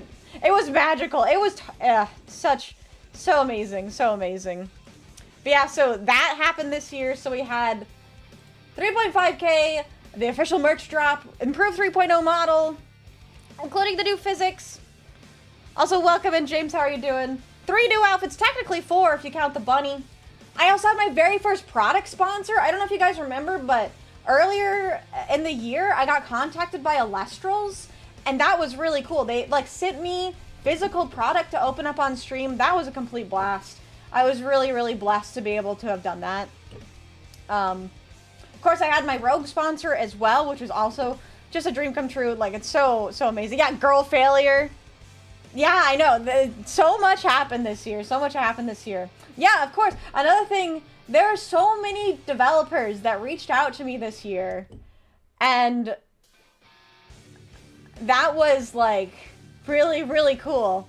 I'll talk about it more when we get to the specific games, but being reached out by developers to play games, and specifically games that, like, I was really looking forward to, was really cool. Yeah, like the game I played yesterday. Exactly. Exactly.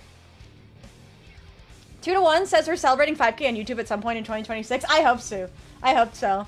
And our game of the year. Shh, and Plush, you're not supposed to reveal anything yet. Are you winning? I am winning. I am winning. I am winning. Hello, GameBot. How are you doing? Yeah, we also had tons of events. 2025, beginning of 2025 was when we had the massive In Our Draft tournament with all of the content creators. That was crazy.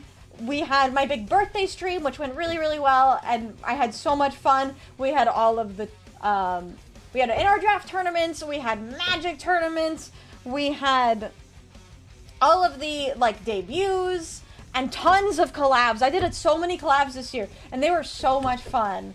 And I'll talk about some of those too once we get to them. I had so much fun with a lot of the collabs, like all the collabs I did this year. Very, very memorable collabs. I'm looking forward to the next year too. And I met so many amazing people this year, including a lot of you guys I met this year. So I'm so grateful. I kneel, chat. I kneel to you all. I wouldn't have been able to do all of this without all of your help. So thank you. From the bottom of my heart, thank you for being there and supporting me through all of this. It really, really means a lot. And speaking of improving in the new year, I forgot to change my category, but it's fine. Let's go, Vegeta. Let's go! Bikini male pick. Yes, for the tournament's winners, I gave out the postcards, and I was really happy about those postcards. This turned out really nice. So if you got lucky this year and you got a postcard, I hope you enjoyed it. I hope you enjoyed it. But yeah, so that was everything that we accomplished there. And there's many more things on there too that I didn't include, but I only had one slide to fit everything on. So thank you, thank you, thank you. Because we also had Instagram and TikTok did really well this year. The views that I got on both platforms as well was... Oh, the chainmail! Oh, that's the chainmail bikini. Yes, we had the chainmail bikini artwork this year too. Yeah, so much happened. We had all the brand new emotes that came in this year. There's a lot. Halloween postcard for sure, so mission accomplished. I'm glad. I'm so glad. But yeah.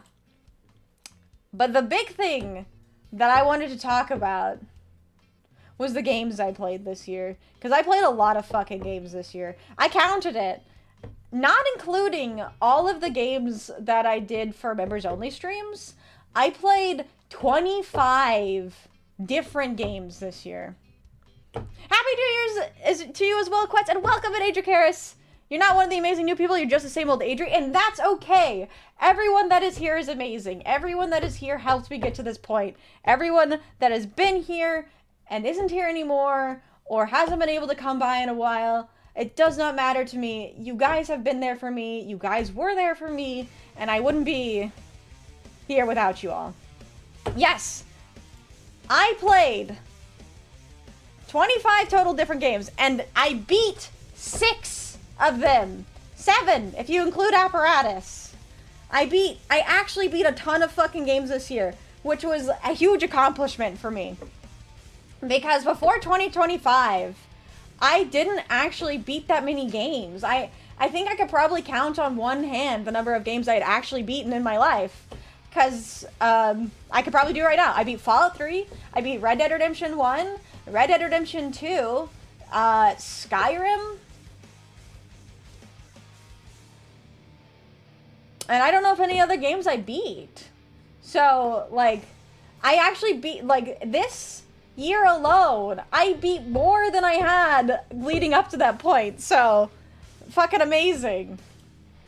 And out of the 25 games that we're going to be ranking today, I actually played a total of 31 different games. Because there are a ton of games that I did in members streams, and then I did a bunch of games on the YouTube and specific. Yeah, I beat the Resident Evil games this year. We'll talk about the games I beat this year too, but yeah, there's a lot of games I beat this year. So let's rank them. So I'm gonna go in order of when I played them. So if some of you guys weren't here at the beginning of the year, that is totally fine. I'm gonna walk you through how 2025 played out for me this year, because it was kind of a crazy year. It was kind of a crazy year. And this is in order of when I most recently played them. Can I beat Goku, though? I don't know if I don't think I could beat Goku. I could try, but I don't know if I could. But let's go over all the games I played this year. So, let's talk about Roblox. Let's talk about Roblox, because one of the things that happened in 2025, one of the first things that happened was I did a collab with Brainless and Vixie at the very beginning of the year. And we were trying to play Magicka, and Magicka didn't work for us. So we just pivoted into like 3 hours of playing Dress to Impress with chat. And it was fucking amazing. It was so funny. And it was a lot of fun. I don't know if we're going to play Dress to Impress ever again, but God, do I remember when we played it, because specifically I remember Brainless and I dressed up as Dr. House and Cuddy, Lisa Cuddy from House MD. We dressed up our characters to look like House and Cuddy, and it was fucking amazing. I think I have that screenshot somewhere, but yeah, so the first game that we're going to rank in 2025 is Roblox, because what a game. I don't know if I'd ever play it again, so I think I'd probably give it a B tier. The stream was crazy fun though. It was a really fun stream. That was a blast. Next, after Roblox, I played a little bit of Monster Hunter World. So Monster Hunter World I played a lot of in 2024, and I only played a little bit of it in 2025. But I have a very soft spot in my heart for Monster Hunter World. I just ended up playing it as much on stream. But for Monster Hunter World, that game is great. I ended up playing a lot of that in my free time after I streamed it for a bit. So I do love me some Monster Hunter World. I was a 𝖍𝖵𝖊𝖓 main. I'm a big 𝖍𝖵𝖊𝖓 main, so shout out to the 𝖍𝖵𝖊𝖓. I also really like the bow. Will it make a comeback? I don't know. The thing about a lot of these games that I played this year is I experimented a lot this year. There's a lot of things I tried out that I wasn't sure if they would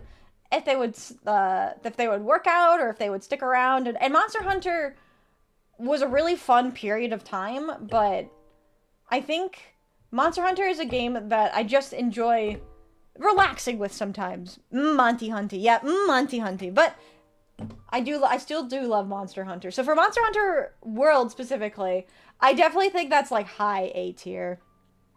I love Monster Hunter. I want to play more Monster Hunter. I still haven't beaten Monster Hunter World. I was doing a solo run, but you know how I get with solo runs sometimes. I just get distracted and do something else. But Monster Hunter World, great time. Lovely time. Definitely love me some Monster Hunter World. So this year as well, we had another really stupid collab that happened this year with Brainless. We played Red Dead Redemption Online, and that was one of the most chaotic collabs I had done up to that point. If you guys missed out on the Red Dead Online collab, you missed a ridiculous day. This was this was so funny. It's one of my favorite clips too. It's the one where Brainless kills a horse. Yes, it's the one where Brainless killed a horse. And that entire stream was just insanity because Brainless had his whole arc of killing the horse, and then we had a hacker we had a hacker in our game who gave us a bunch of free stuff, so I didn't know if I was gonna get banned or not after having taken all this free stuff. And then we ended the stream off with just literally gambling in blackjack. So that was a time. It was a very visceral death. It was a very visceral death. The guy with the flamethrower. Yes, I totally forgot about the flamethrower ass. Yes, that stream was something else. There are so many moments from that stream that I still remember to this day. And this was January. This was January of 2025. And I still remember all of this. Absolutely ridiculous. Absolutely ridiculous. Red Dead Online. Such a memorable stream. Need more gambling? So true. So true. That was such a memorable stream. What a blast it was. What a blast it was. So, we also played a very brief amount of Monster Hunter Wilds. And I will keep it brief with Monster Hunter Wilds. But suffice it to say, I was not impressed with this game. I didn't really end up playing it much longer. I didn't play it for very long on stream, and I didn't end up playing much longer off stream. It was a combination of the performance and the story, which is really unfortunate because I heard a lot of people say this game was really, really fun, but I could not look past how poorly written this one was for me. It was like the performance was a big thing, but as well, I just could not. I could not stick to the story for this one, which is unfortunate because I heard the gameplay is really fun. Yeah, I know. Not even for Gemma. I know. So, this one's not as high up there. I honestly think that this one was probably a D for me. I didn't get into it. Like, I can check my Steam right now and see how many hours I actually played of Wilds. Because I did try to enjoy the game. Wow, I didn't even play. I played 85 minutes of Wilds. That's bad. I just did not enjoy the game, which was really unfortunate. But yeah, so that was a very short-lived game. Really unfortunate. I'm not sure if I'm really pleased with how the direction Capcom is taking with Monster Hunter. I heard they're having like a Subaru crossover, which is certainly a choice. But that's all I have to say about Monster Hunter Wilds. You can still get a refund. I could still get a refund, actually. But I think Monster Hunter Wilds was a gift. So, no refund for me there. Alright, yes, I totally had forgotten about this. We played a little bit of Marvel Rivals this year, too. They're making a Monster Hunter I don't even know. I just saw something about a Subaru crossover with Monster Hunter. I didn't really look much further into it. The new Monster Hunter Pachinko machine. Oh my god, Pachinko. Yeah. Yeah, we played Marvel Rivals this year. That's how long ago it was. I know. It didn't even feel like it was this year, but yes, we did play a bit of Marvel Rivals this year. Marvel Rivals. I liked the game. I did like the game, but chat, I have to tell you something. I think I'm aging out of competitive games. I just don't have the competitive drive anymore. I had a lot of fun. I enjoyed playing Penny. But I really didn't stick with the game for very long. So I ended up dropping Rivals. It was still fun while it lasted. But yeah. Okay, Boomer. Yeah, you got me. You got me. Now I turned 25 and my frontal lobe formed, and now I don't have a competitive spirit. Yeah, exactly. It's like, this is a game that I think is really fun with friends, and when you're playing on one side with friends and then the other team is super sweaty competitive, it's agony. It's pain. It's agony. So like overall the game was fine. It was fun, but I fell out of it. And that happened with a lot of games this year, unfortunately. But for me, Marvel Rivals, it was fun while it lasted. Would I play it again? Under the right circumstances, probably, but overall, I'm not chomping at the bit to play more Marvel Rivals. So, really hard to play with randos? Yes, exactly. The sweaty Spider-Man could be soloed by a dagger. I'm sure that's true. I have kids. It's Princess Peach showtime for me 24/7. There you go. Hero type shooters, you're just tired of them. Yeah, there's a lot of hero type shooters. I'm kind of tired of them too. I remember when Overwatch came out. Funny story, actually. I was thinking about this recently. When I was in high school, Overwatch came out when I was in high school, like the original Overwatch 1. And I was getting into the game to play with friends. But I was stuck in my personal finance class when Overwatch came out. And I don't know if you guys had to take a personal finance class in high school. At my high school, it fucking sucked because all we did was watch 𝖉𝖊𝖓 tell me to not eat avocado toast and to save money for my mortgage. It was a waste of time. So I was looking at Overwatch heroes instead while 𝖉𝖊𝖓 was talking to me. And I got in trouble in class for looking at Overwatch heroes instead of paying attention in personal finance. So that's my story about Overwatch. But yes, Marvel Rivals was fine. It was fine. Oh, yes! Do you guys remember the very brief Balatro stream that happened in 2025? Blink and you'll miss it because this was the April Fool's stream. Diva ass is more important than saving money. It's true. It's so true. Do you guys remember the April Fool's stream where I didn't have fox ears? Because I was nofoxweregiven and we played the Balatro Yugioh mod. Yeah, and I play Balatro a lot. Oh, another funny story actually.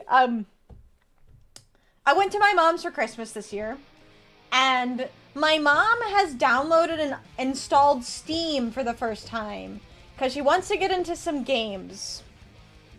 And she asked me to put a ton of games on her Steam library, including, and I'm not joking, she called it Balatro. She said, "Vixie, could you put Balatro on my Steam account?" And I died laughing. It was so funny. I was like, "Mom, do you mean Balatro?" She wanted to play Balatro. God bless her. But yes, I played Balatro this year. It was the Yugioh mod. It was a lot of fun. Balatro is just a great game. Just pre-calling Ball Pit. I know, right? You thought it was Balatro for the longest time. That's so funny. That's so funny. And now you have a family shared library with your mom. Oh my god. Yeah, so that was a good time. But yeah, the Balatro Yugioh mod was great. I think it was short-lived, of course. It was a one-time stream. I think it was probably low A tier. Hello, Richard. How are you doing today? Here's a 2026 facing challenges in the future. You have all the determination, grit behind the smile, so stay strong. Thank you so much, Richard. I really do appreciate that. Thank you. Thank you. All right, but yes, Balatro. We played Balatro Yugioh mod edition. Yes. All right, we're getting into the good stuff, chat. 2025 was the year that I met... Actually, I think we started Resident Evil 4 in 2024. And we came back to it in 2025. I vaguely remember that. Because I think we started Resident Evil 4 in October before I went to Japan, right? I think that's what happened.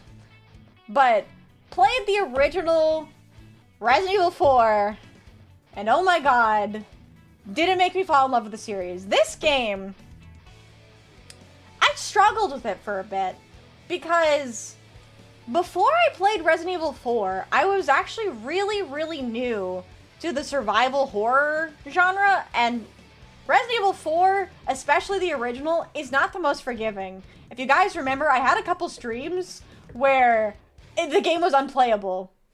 There was some points in time where there was like a quick time event. I learned that the quick time events were like frame rate locked. And so some of the quick time events were impossible for me to do. But I ended up figuring out the solution. I fought with this game for a while. And in the end, this game was a blast. I fucking love Leon. Leon Kennedy in Resident Evil 4 has got to be one of my favorite characters of, like, all time. Like, absolute blast. And, excitingly as well, we beat it. We beat Resident Evil 4 this year, and I had so much fun. This game was amazing. I would go back, I would play it again. Absolute blast of a game. And you know what? This game is the reason that I'm actually interested in Resident Evil 9. I didn't have that much of an interest in Resident Evil 9 until I literally heard that they brought back Leon Kennedy, which is, you know, great. They brought back Leon, but they brought back the roundhouse kicks? Hello? That's the best thing about Leon Kennedy, right? Play Leon Kennedy so you could roundhouse kick motherfuckers. And they brought that back in Resident Evil 9, so... I don't know, chat. You may be speaking Resident Evil 9 in 2026. Oh, I don't think I should dropped and came back finishing. I did finish it. I finished it this year. It was great. It was such a good time. Also, hello, Aki. How are you doing today? But yeah, Resident Evil 4... I think that's my first S tier this year. I think that was my first S tier. This Chuck Norris roundhouse from Leon, right? The German suplex? There's so much fucking shit in this game. This game was so much fun. What a complete blast Resident Evil 4 was. Like I said, I didn't love it from the beginning either. I struggled with this game a lot because the controls were really challenging for me.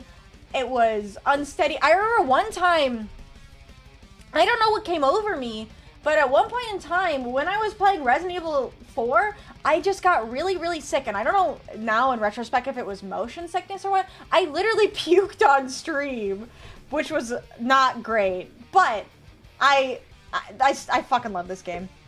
I fucking love this game. Leon! Leon! Leon! I love Ashley. I loved Ashley. I love Leon. Overall, great game. But yeah, Resident Evil 4 remake. See, that's another thing that I'm going to talk about when we get to Resident Evil 2.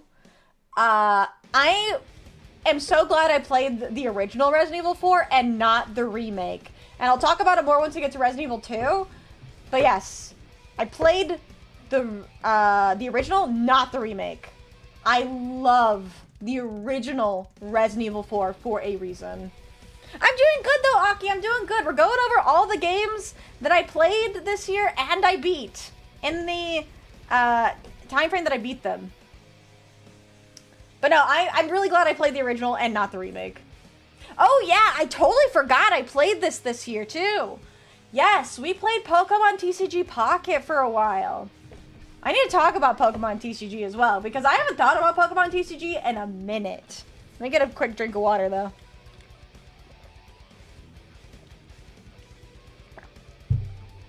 You thought it was an end of 2024 thing? No, according to my metrics, I actually played Pokemon TCG Pocket for a bit in 2025 too. So, for context, Pokemon TCG Pocket came out when I was in Japan. And so, I took the train a lot in Japan. And while I was on the train, I played a lot of Pokemon Pocket. And then when I came back to the US, I ended up streaming Pokemon TCG Pocket because for a lot of for anyone who's been here for more than what, like 3 years at this point, I actually played Pokemon TCG really early on and I played it for a while. Pokemon TCG, I love the game, but as with almost all the TCGs I played, I don't love what the game has become. And Pokemon TCG Pocket in particular has the gacha problem. It has like the FOMO, oh, you didn't log in today, so you're gonna miss everything that you need to be able to keep up to date, and I fell out of it really quickly. You're probably gonna hear this a lot because I played a couple games that were similar to this where they had this FOMO style thing. And no matter how much I loved the game, it made me lose interest. And Pokemon TCG Pocket was one of the ones that did that. Fun game. I enjoyed it while I played it. I probably will never play it again.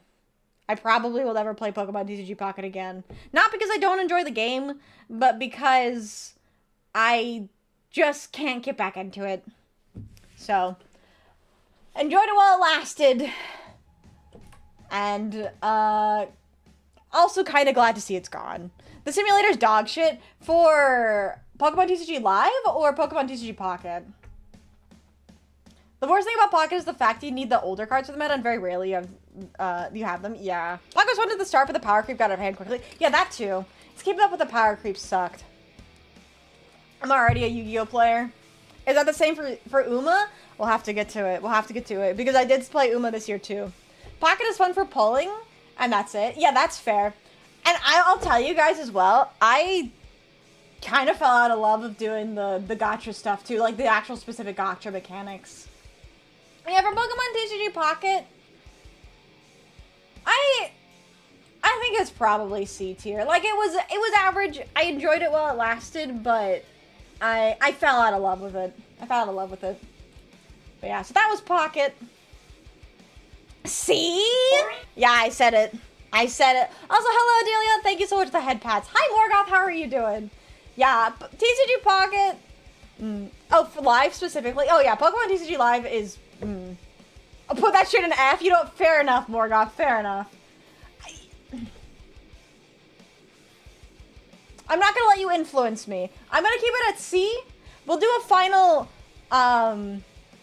re-ranking at the end. But yeah, for now, I'm gonna keep it at C. Alright. Oh, God, yes! BioShock! We played BioShock this year. Live doesn't exist, what do you mean? I know.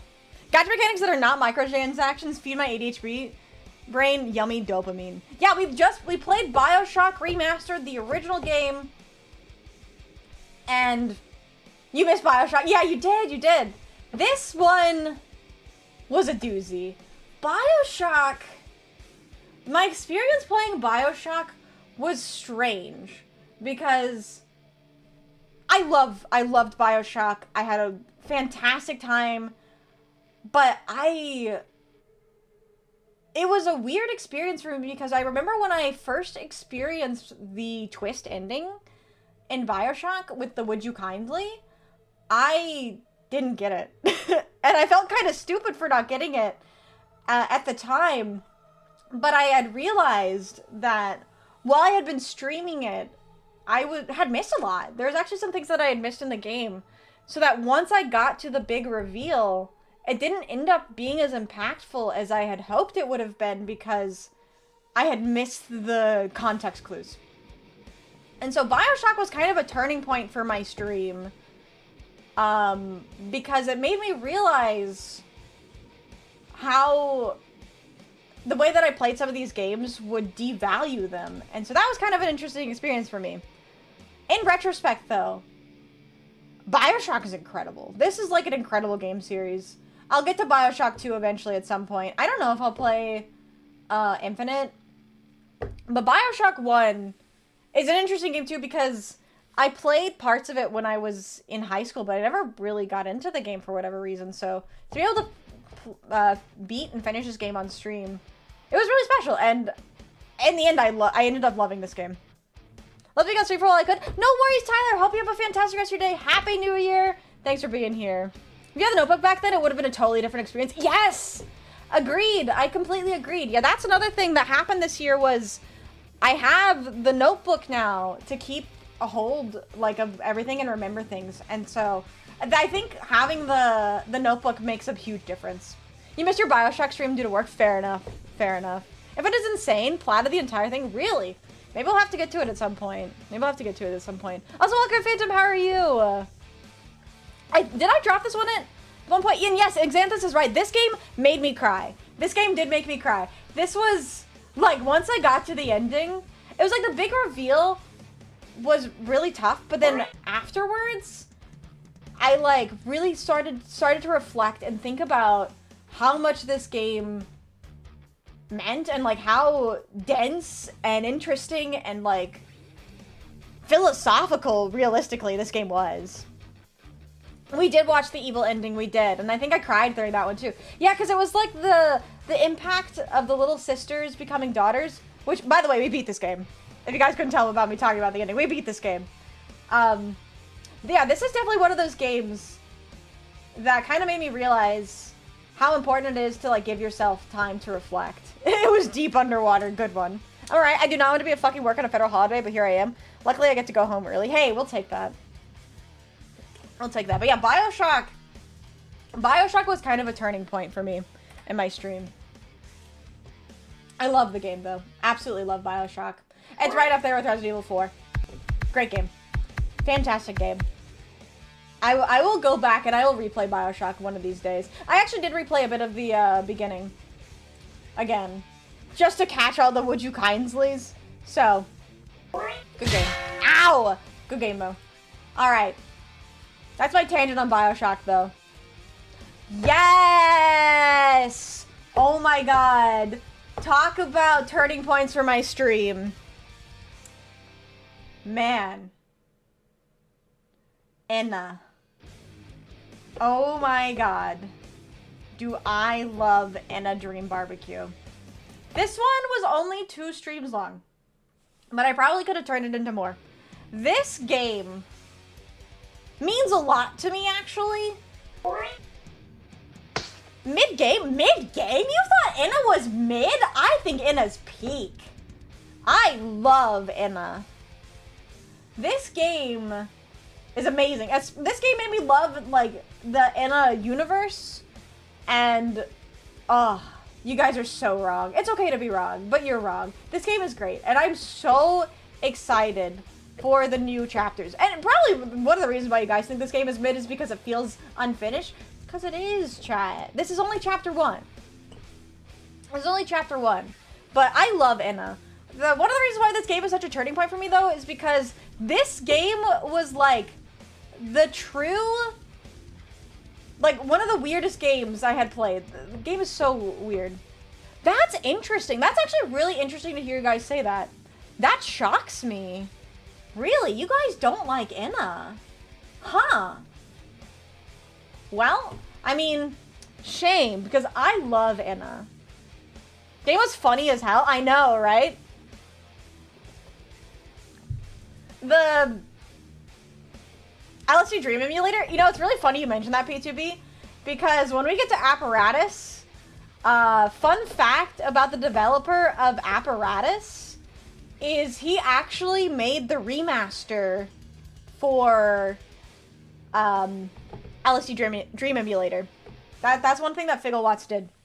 Before he made Apparatus, he actually made the remaster for LSD Dream Emulator. Yeah, I know! Holy base! I need to play it. I need to play it.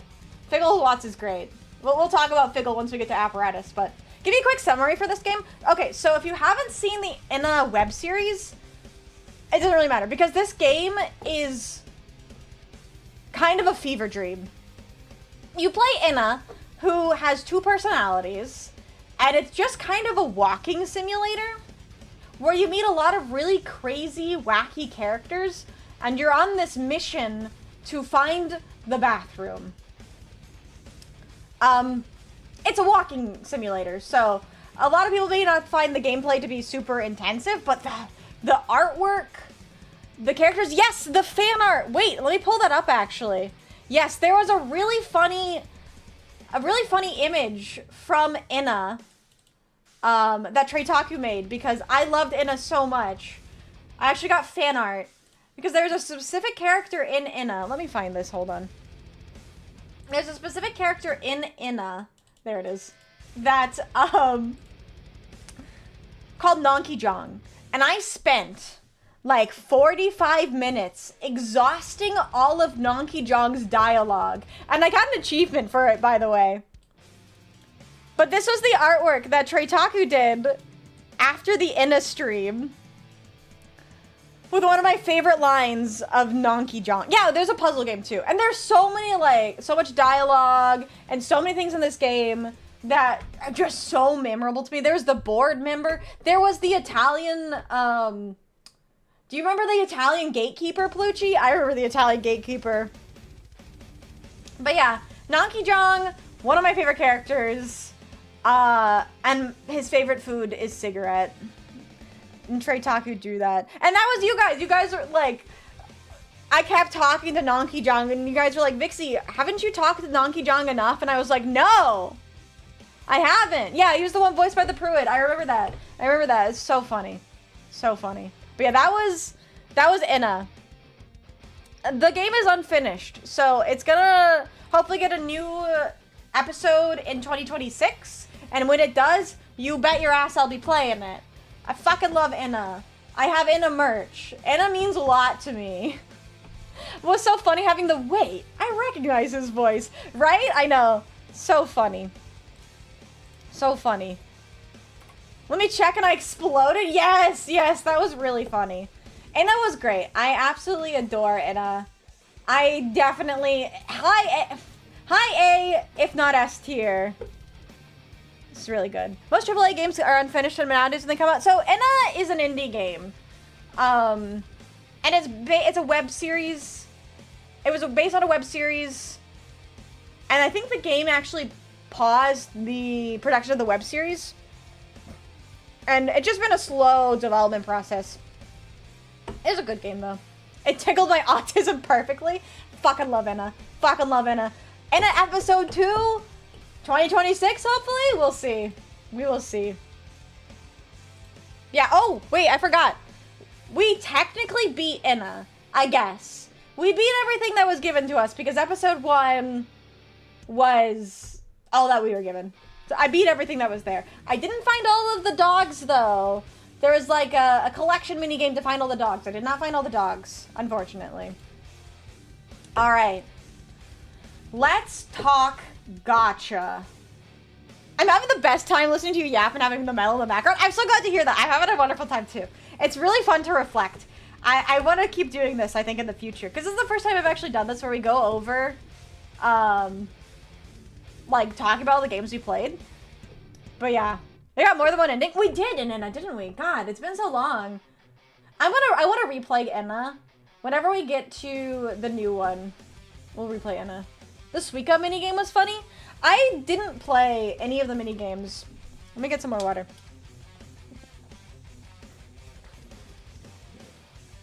Oh my god, I'm out of water. Damn it. You know what, actually, I'm gonna go grab some more water really quickly. So you guys can go get some more water. I'll be right back. Enjoy the music and the clips. I'll be right back. The like Discord game notification. And one day I launched Honey Pop.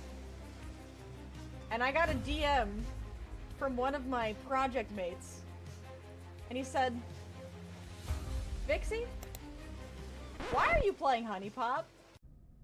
Okay, there you go. Haha. Now we're not on a stamina. Oh, of course, brother! Ah! What the?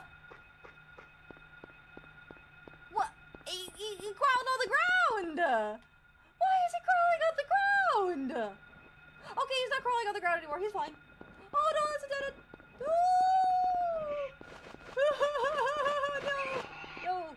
No. No. Ah! I don't like that. I don't like that. I do not like that. We ball. There's a bucket. Bucket. It's official. Fox learned tail whip. I did learn tail whip. Wait, you're right. Fox learned tail whip. It's super effective. Water is also in the well.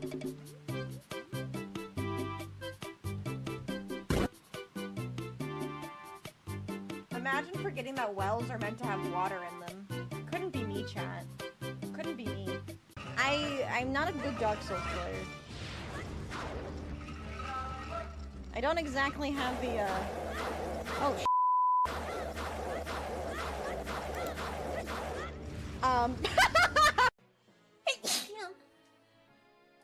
I have to sneeze at you first. Are you guys ready for factually correct opinions and nothing else? I love White Castle. I'd almost put White Castle above Burger King. This is really controversial. So for those of you who don't know, White Castle They specialize in sliders. And they're really bad. They're awful. They're like the greasiest, shittiest sliders you ever had. You could literally buy better food in the frozen section of Walmart and get better food than you could get at White Castle. But I fucking love it. If I'm just having a really bad day, I need to fix myself. White Castle.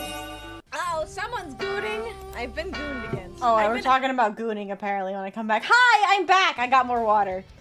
Which is good, because I'm starting to lose my voice a little bit. Alright. Let's talk NIKKE. So, NIKKE was one of the first games that first gacha games that I really got into.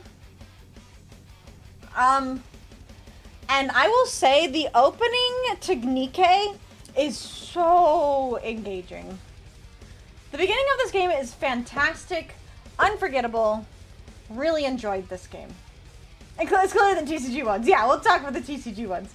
But the problem with NIKKE is twofold, actually. So NIKKE in particular, of course it's a gacha game, so as fate foretells for everything that I play that has gacha mechanics, I will fall out of love. I will fall out of love with it. Welcome in, Scotty! We're talking about all the games that I have played over 2025 and how I feel about them, and then put them on a tier list. But hello, Scotty! Hope you're doing well. I'm gonna say something about NIKKE, and don't crucify me over this.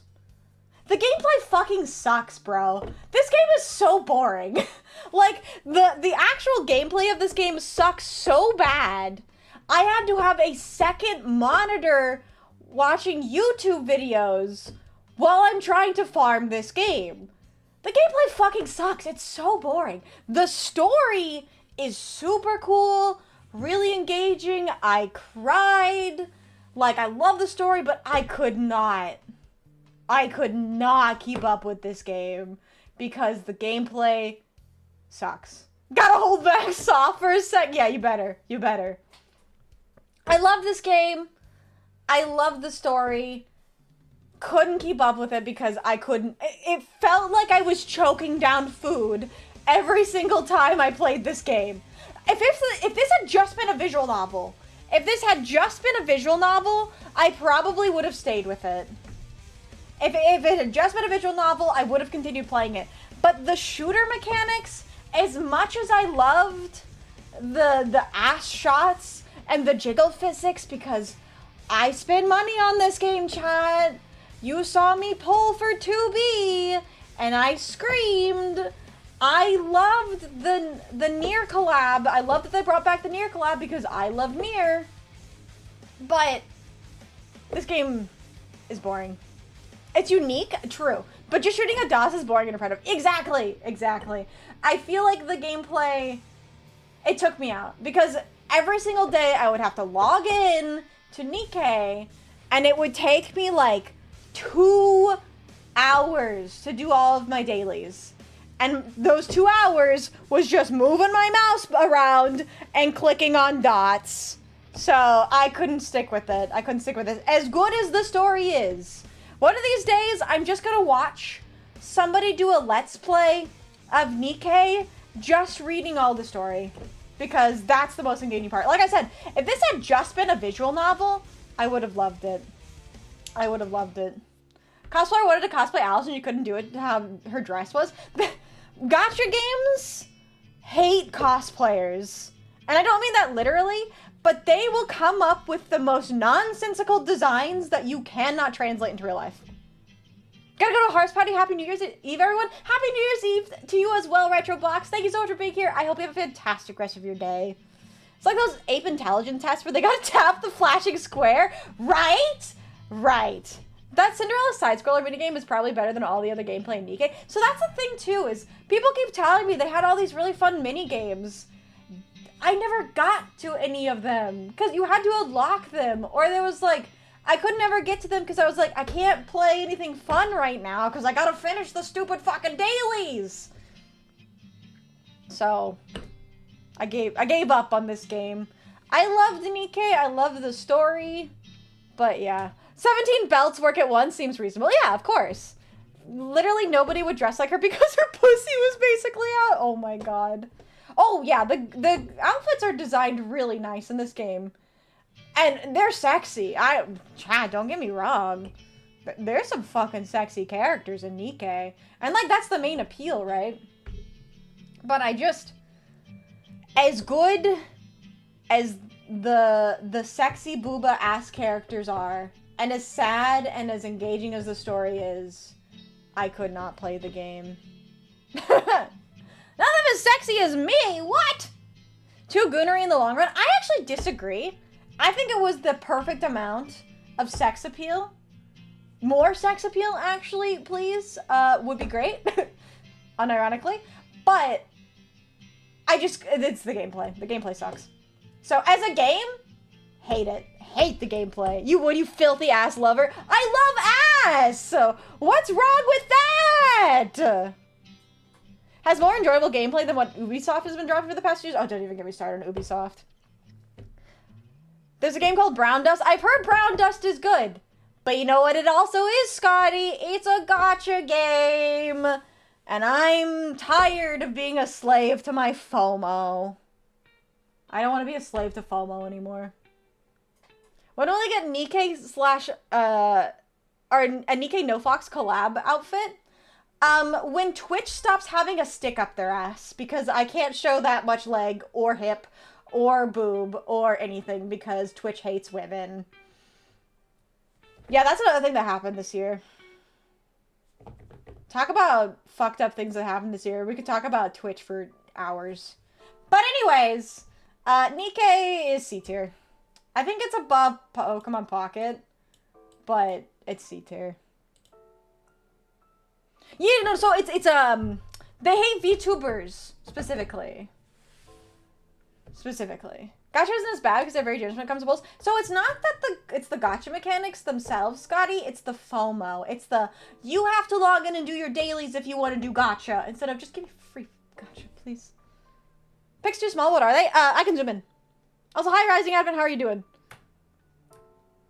That's a thing. Thank you for reminding me of that. That's probably a good point. Yeah, this is, we're only halfway through. We still have more games to go through, but yeah, this was NIKKE. Nah. Alright, next game.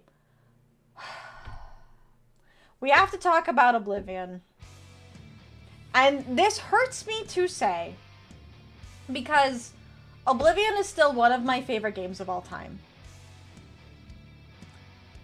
The problem with when I streamed Oblivion is because I took a bet to play it on a time limit, I ended up not getting to play Oblivion in the way that I enjoyed.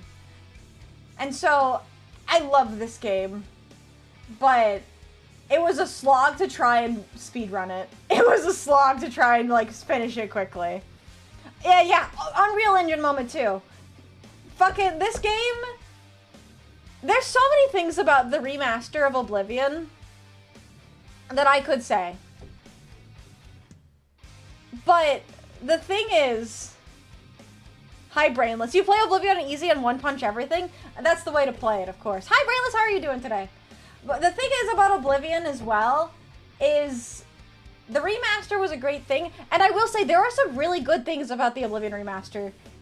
Because the other thing, chat, I beat Oblivion! I beat Oblivion for the very first time. And I loved the ending of the game. I loved the ending of Oblivion. And I think they did the remaster, like the ending of the game was done better in the remaster than it was done in the original, because we actually went and we back and we watched what the ending looked like in the original.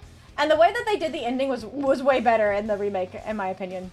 But they fucked up a lot of things in the remake too. Game runs like ass. I still cannot get this game to run very well on any of my PCs. So, Unreal Engine 5 moments sucked really bad. And this game was not fun to rush. But that's what I get for taking a bet. So, but the game is good. I love Oblivion. Oblivion will always be very special to me. And I was really glad that I got to play it. Should have used an actual engine, shaking my head. I don't know why everyone is obsessed with Unreal Engine 5 because Cyberpunk. Oh my god, have you guys heard the news about Cyberpunk? It pisses me off so much because I've been playing Cyberpunk in my free time. And I've been having a great time. The Red Engine is incredible. Cyberpunk 2077 in like on max graphics with ray tracing is hands down, without a doubt, the best game I have ever seen. Like, it is the most beautiful game I have ever seen. And fucking CD Projekt Red decides that the best thing for them to do for the Cyberpunk 2077 sequel is to go to Unreal Engine 5. Why? Why? Yeah, I should have just lost the bet, honestly. I should have just lost the bet. I probably would have had a better time. I don't like time limits, though. Piss me off. Cyberpunk sequel should have been in Source. So true. So true. Investors really like UE5. The problem with Unreal Engine 5 is it's really, really easy and cheap to buy developers, to hire developers that know how to use Unreal Engine 5 because it doesn't require a lot of training. But you know what else that means? It means you release shit unoptimized games. I fucking hate Epic Games! And I hate Unreal Engine 5. But anyways, it's a shame. But for Oblivion, love the game. Not the best experience I had with it, but it's still a great fucking game. I think it's still high A tier. The problem with the UE5 is that it isn't made by Valve. You're so right, Brainless. You're so right. How did you get so correct? Because everyone who knew how to use Red Engine quit CD Projekt Red. Oh, you know what? You're probably right. Should be coded on a Commodore 64, to be honest. So true. So true.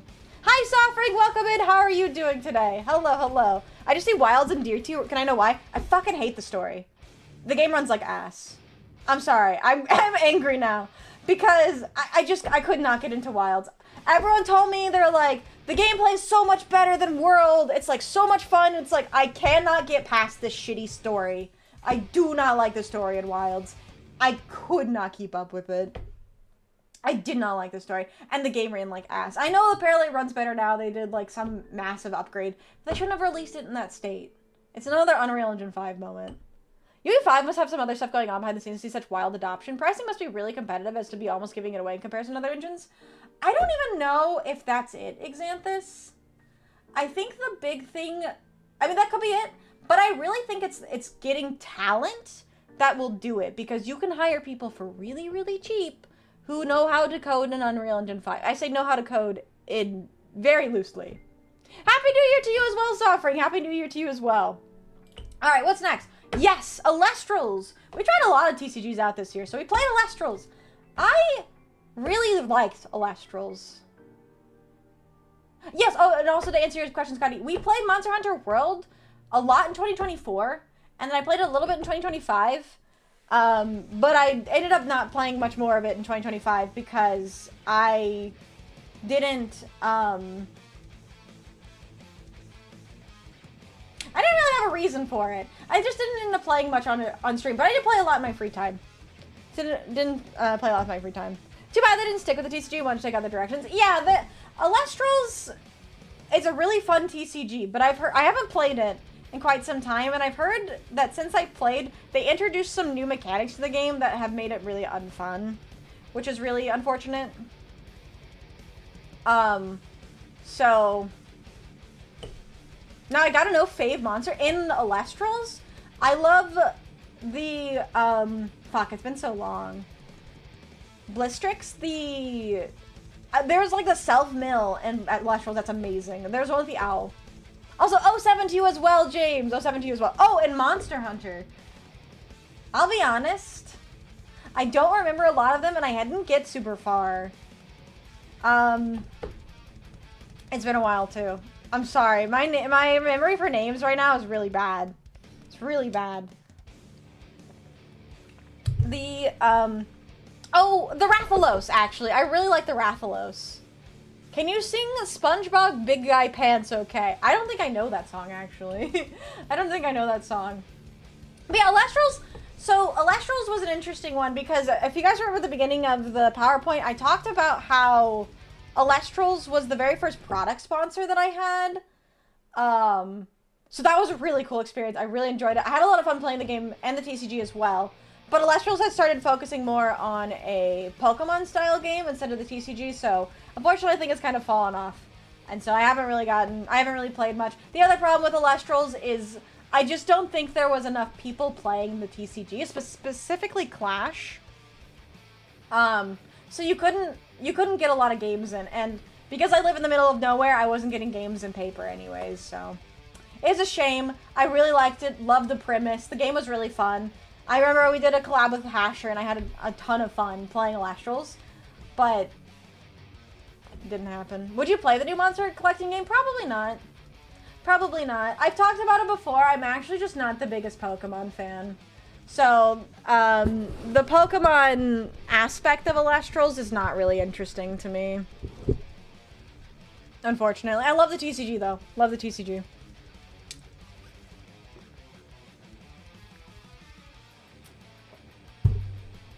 Even before I collabed in the sponsorship, I had bad feelings about this TCG. I totally understand. I totally understand. It was like one of those things sponsored by a content creator, so you never know how it's going to end up. And I think the thing is it feels like the main focus was always supposed to be the collecting game and not necessarily the TCG, which is unfortunate because I thought it was really funny. I'm curious if you're possibly going to try out any Doom games. I don't know, honestly. I'll talk more about like my ideas and like the things I want to do in the future for the stream towards the end of the PowerPoint, but I will say for any specific games, I will tell you very solidly, I don't know. I don't know if I'll play them. Depends. But for Elestrals, I think Elestrals is very solidly C. Xenosaga? I don't know anything about Xenosaga, honestly. Are you gonna Slay the Spire? I did, actually. I played Slay the Spire back in 2024, and I played some in my free time, too. I do love Slay the Spire. I do love Slay the Spire. But that's kind of like a casual game for me. Also, hello, Kraka. Welcome in.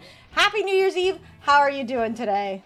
Every time Yugioh gets an underwhelming or bad moment, those people hop on Twitter and say that's why you should play Elestrals or something like that. Well, we'll talk about Yugioh. We'll talk about Yugioh. All right. Oh! Yes. Okay. This game as well was another game that really surprised me.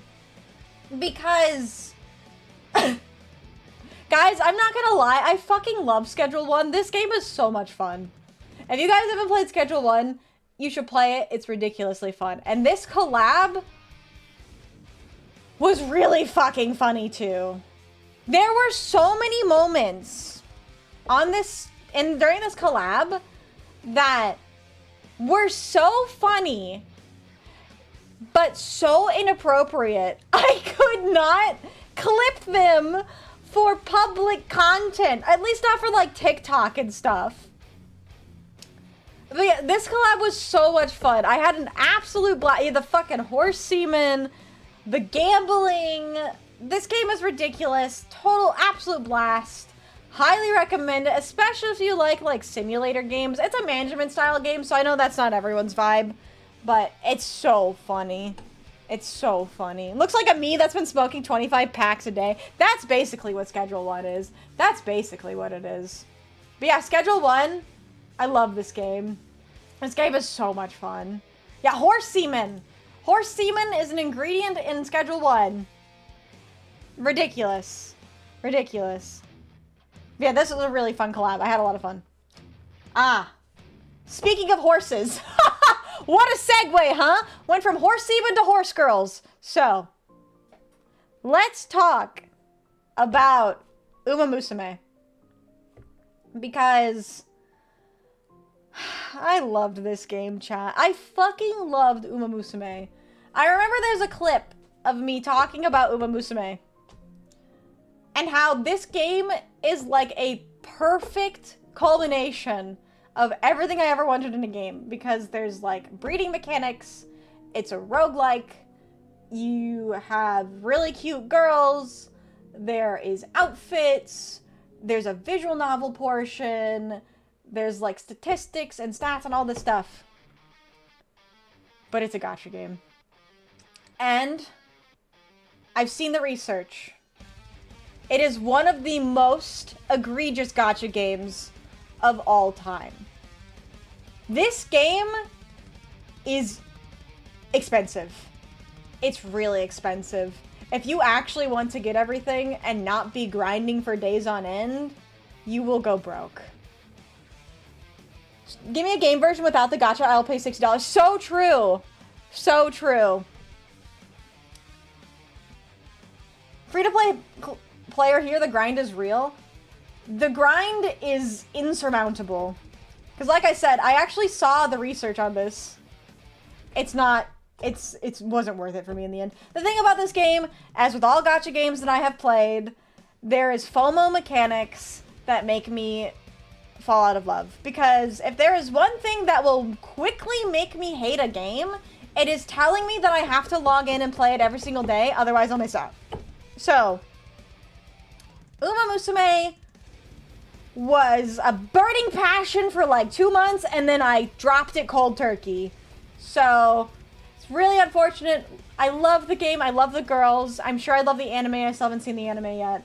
But I just could not keep up. It exhausted me. Like, never should I play a game that feels like a chore. And 𝖉𝖵𝖊𝖓, along with NIKKE, felt like a chore. So, I ended up dropping it, which is really unfortunate because I love the game. I love the game a lot. Hi, Taro. Of course, the moment I get here, I see horse girls. Hi, Eldius. How are you doing? Sounds like a high school relationship. I know. Burning hot with passion for 2 months, and then I drop it cold turkey. That's exactly what it was. That's exactly what it is. Also, thank you so much for the stretch. How are you doing, Taro? How are you doing, Eldius? Welcome in. Thank you for the love. Go get a shout out for Taro as well. But yeah, 𝖉𝖵𝖊𝖓 fell out of love. Fell out of love. So let's say 𝖉𝖵𝖊𝖓, God. I think it's slightly above NIKKE. I think it's slightly above NIKKE because I love this game. I really, really did. But I fell out of love. The game also has a player base insane with how they have parallel social relationships with real-life horses that were euthanized 20 plus years ago.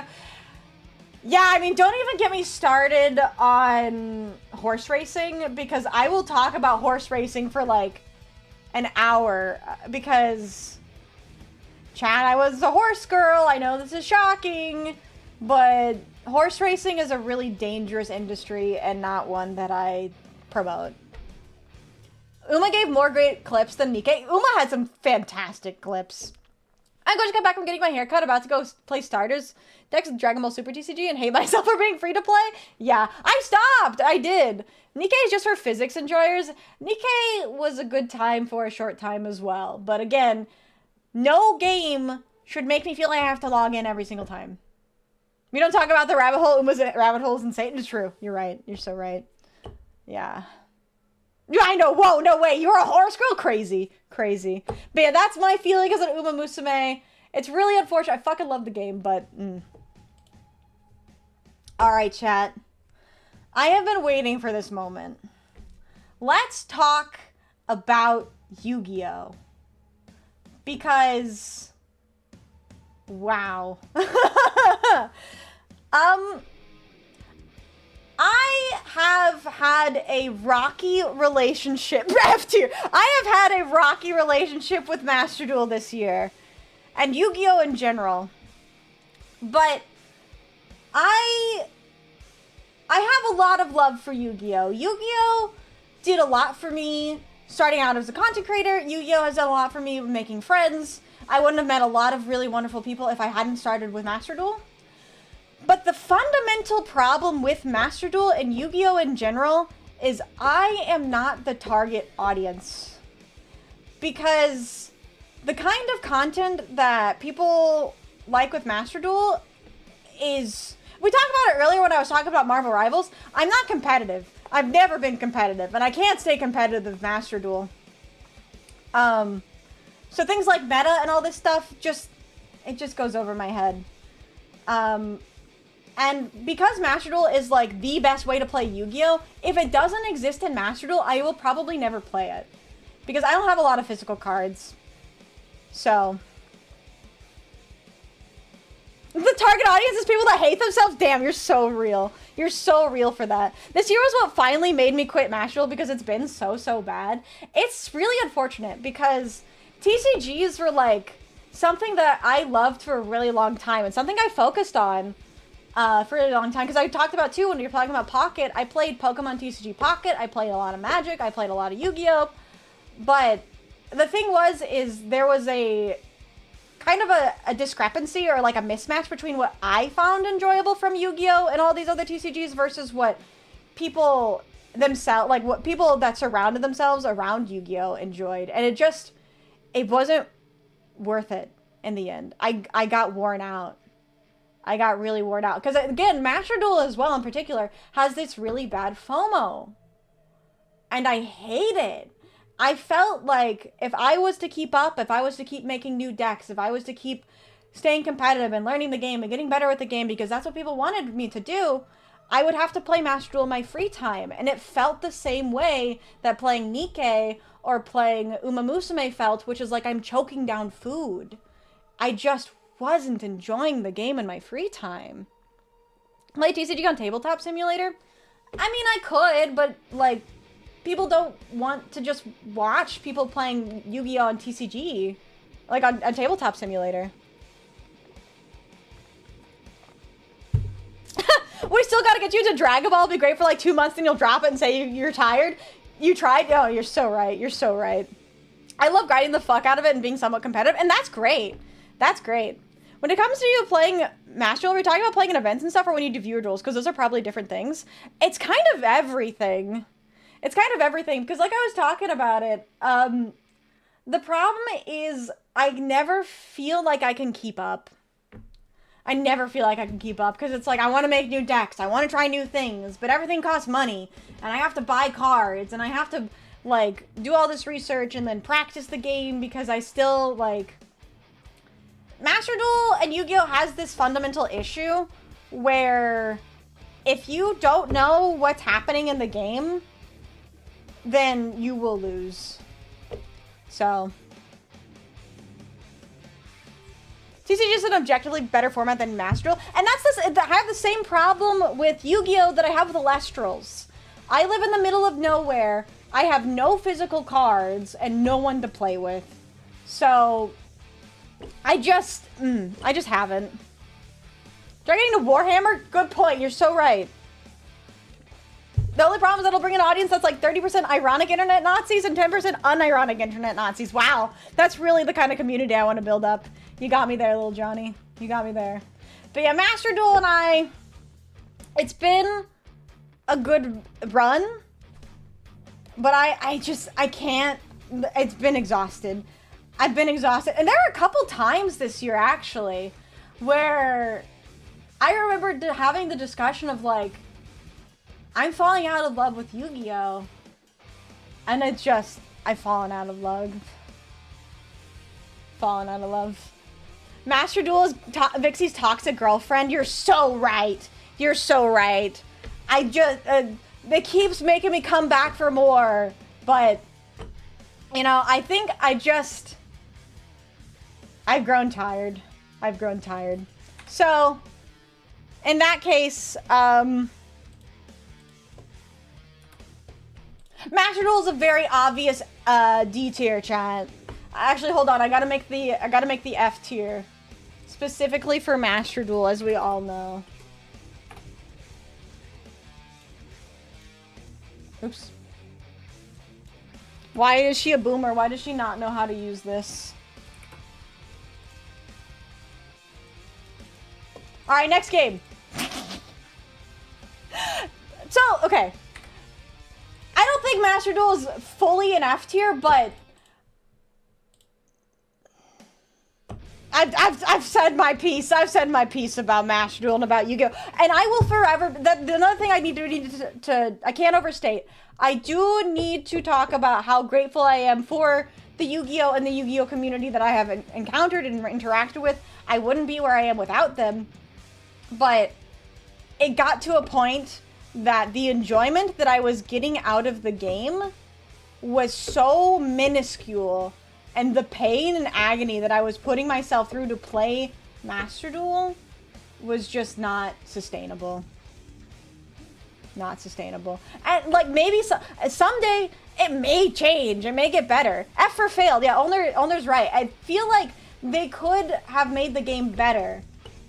I've heard great things about the oh fuck, what's the new format called? I've heard great things about it, but I don't have a chance to play it. I gotta drag you into Time Wizard formats like Edison Peak Yu-Gi-Oh! I wish they could. Genesis. Yeah, I've heard great things about Genesis, but I don't have the... I've fallen so far out of love with Yu-Gi-Oh! That I just don't foresee it in any reasonable time.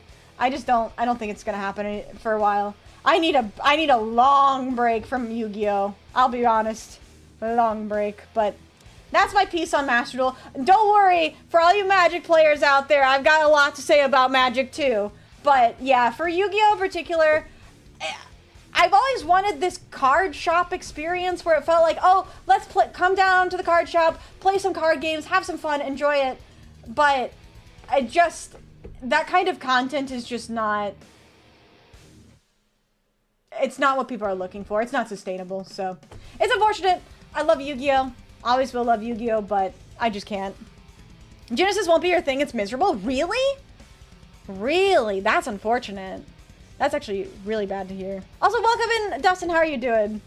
The people at your card shop are not like that, unfortunately. Hey, I had great experience at my card shop. Let's be real. Oh, yes. I totally forgot about this. It's not miserable?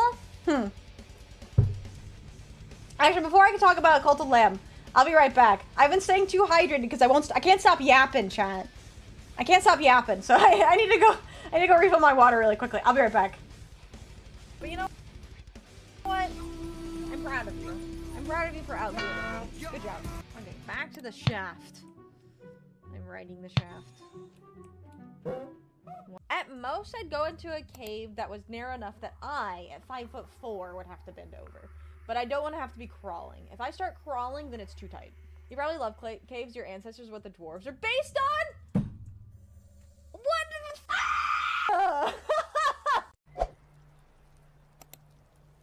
Did I? No! No! No, no, no! My Nykthos is in my graveyard! Oh.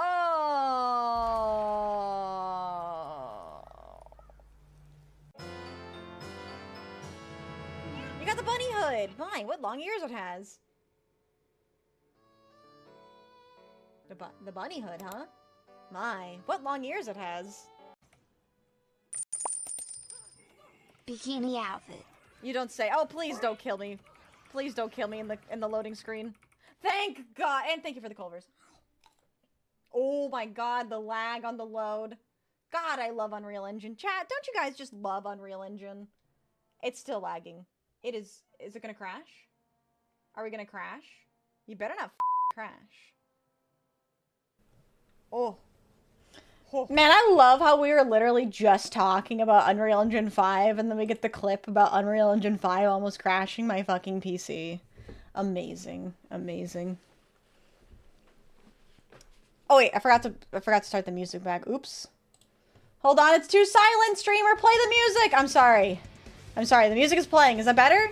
We good? Okay. Hi, I'm back, by the way.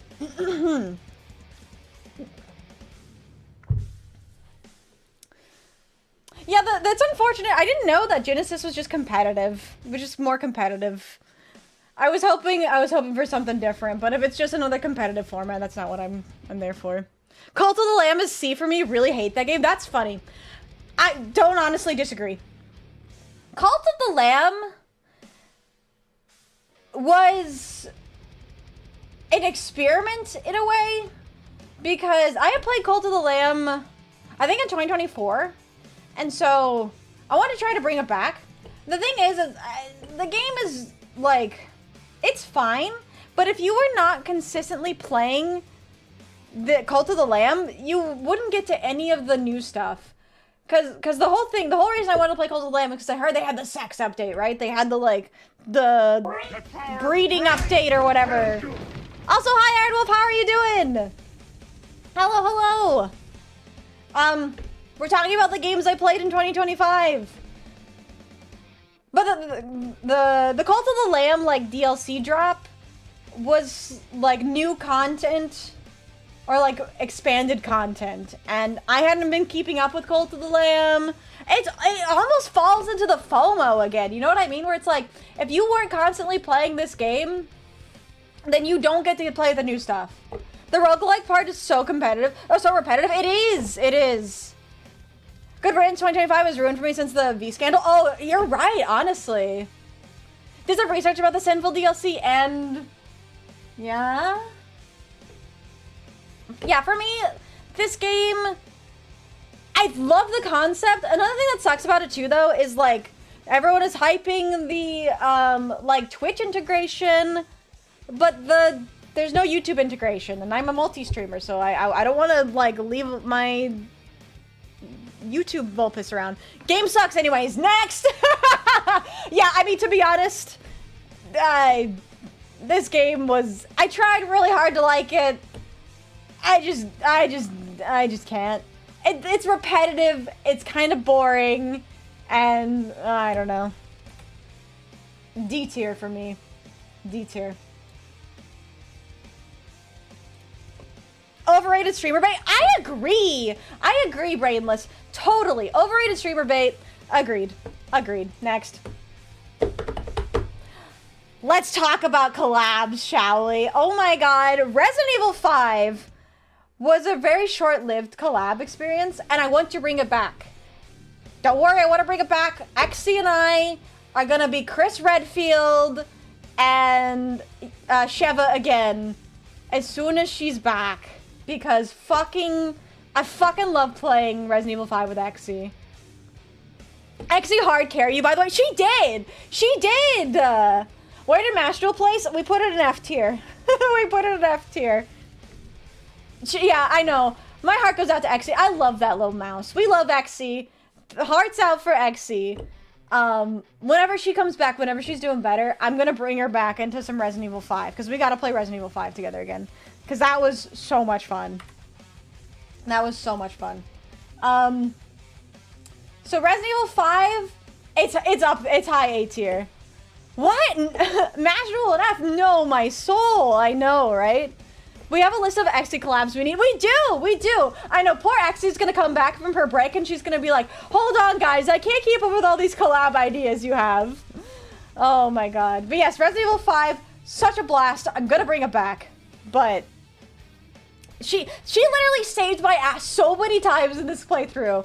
Wait, hold on. Before we move on, I have to show you guys something. After we did this collab, I saw this clip, and I had to send it to 𝖕𝖊𝖊 because it made me fucking die laughing. Tell me, guys, if you've seen this one. Because this one just makes me laugh. Where is it? Hold on. There it is. Hold on. I'll show you guys. You were basically her Ashley? I was basically her Ashley. It's so funny.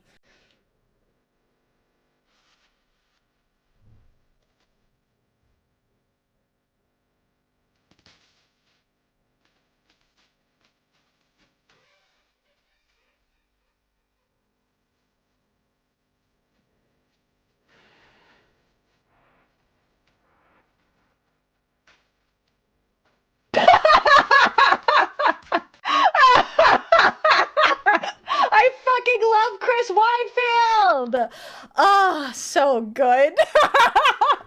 It's so peak! It's so peak! Also, hello, Robin! Thank you for the headphones! Also, Jerry Mouse, welcome in! Happy New Year's Eve! I hope you have a wonderful New Year. Good to meet you. Good to meet you. Thank you so much. I appreciate that. He may be wide, but the boulders he punches are wider. See, that's the thing! I never got to get to the boulder punch! I never got to get to the boulder punch with 𝖕𝖊𝖊. I want to get to the boulder punch. 𝖕𝖊𝖊 wanted to get to the DLC. We never ended up getting to the DLC. We gotta get to the DLC. We gotta get to the DLC. But yes. Resident Evil 5, high A tier. What a fucking masterpiece of a game. I didn't even get that far. He's got a cock like a coke can! Excuse me, Brayless? How do you know? How do you know? That's crazy! You can't just say that! Oh my god. Anyways, we'll beat Resident Evil 5 someday. Hopefully 2026. Hopefully 2026. Oh, okay.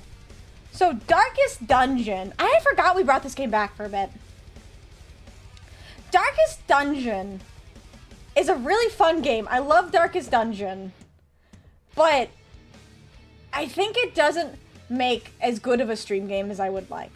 Love this game, so much fun. I had a lot of really fun streams. Good game Buddhism for me, and that's totally fair. I don't honestly disagree. This is one of those games that I can spend hours on in my free time and just like vibe and hang out, but I think it isn't great for stream. But I love this game. I do love this game. But I do have to say, Darkest Dungeon 2 fucking sucks.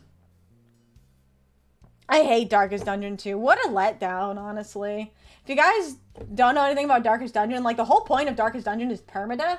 They get rid of that in Darkest Dungeon 2. What? What's the point? It's pointless that way. But yeah, Darkest Dungeon, love the game. It was fun. It was fun while it lasted. But I don't think it's coming back. Not anytime soon, at least. I think that one's probably high B. High B for me. I thought it still had permadeath. Maybe it is still permadeath, but it's like really watered down. I just know the entire game is like super watered down. It was like an Epic Game exclusive. Oh, that's so painful. That's so painful. Yeah, I mean, they also got rid of the dungeon part of Darkest Dungeon. Just Nuzlocke it? Oh my god. Could you imagine Nuzlocking Darkest Dungeon? That would be fun. That would actually be fun. But yeah, I love this game. I don't know if I'm gonna play it again on stream, though. Alright, okay, yes. I was talking earlier about Resident Evil 4. We were talking about Resident Evil 4, and I was gonna talk about remakes. So, I want to talk about Resident Evil 2. I enjoyed this game. I really did. Especially the fight, like, everything that had to do with Mr. X was a blast. I loved Mr. X. I love Leon. He's a little bit milquetoast in this game, though, if you know what I mean. A little bit milquetoast.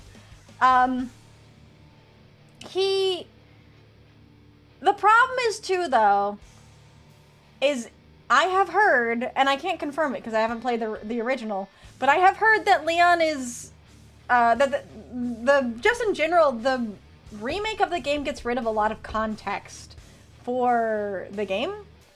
And so after having played the original game, or played the remaster, I kind of would have preferred to play the original. The problem with Resident Evil 2 is it's not on Steam, so I kind of couldn't.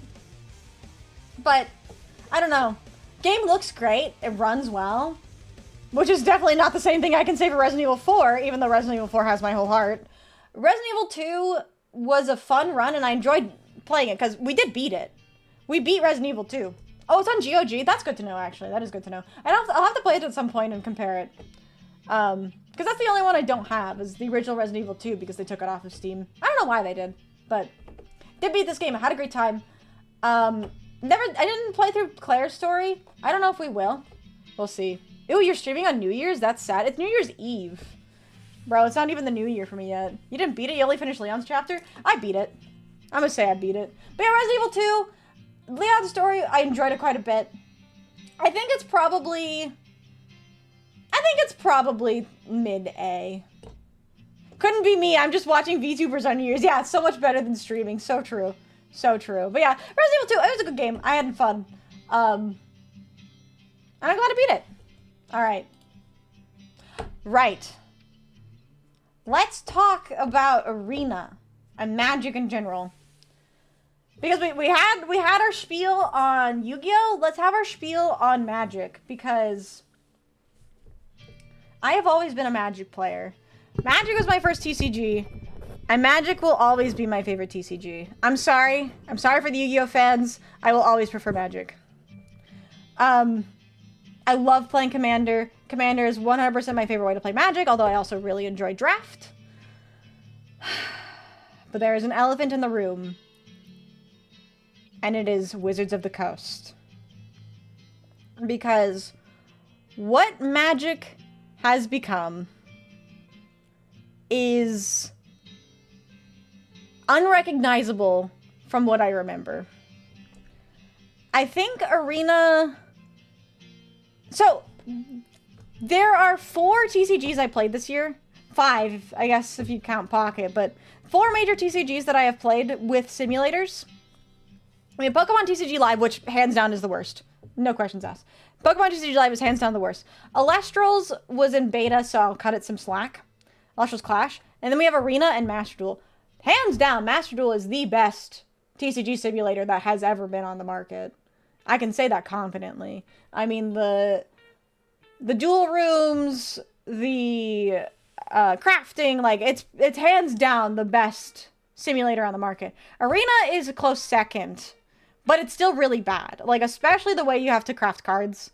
You can't even craft cards. Oh, no, you can, I forget, but, like, the currency is just out of there. It's got gotcha mechanics. It's got just crazy fucking shit. One day we'll play some casual off-stream EDH again, only goofy vibes. That's what I want. That's what I want. It's Hasbro, yeah, it's fucking Fortnite now. Also, welcome to Obsidian, how you doing? Happy New Year's Eve!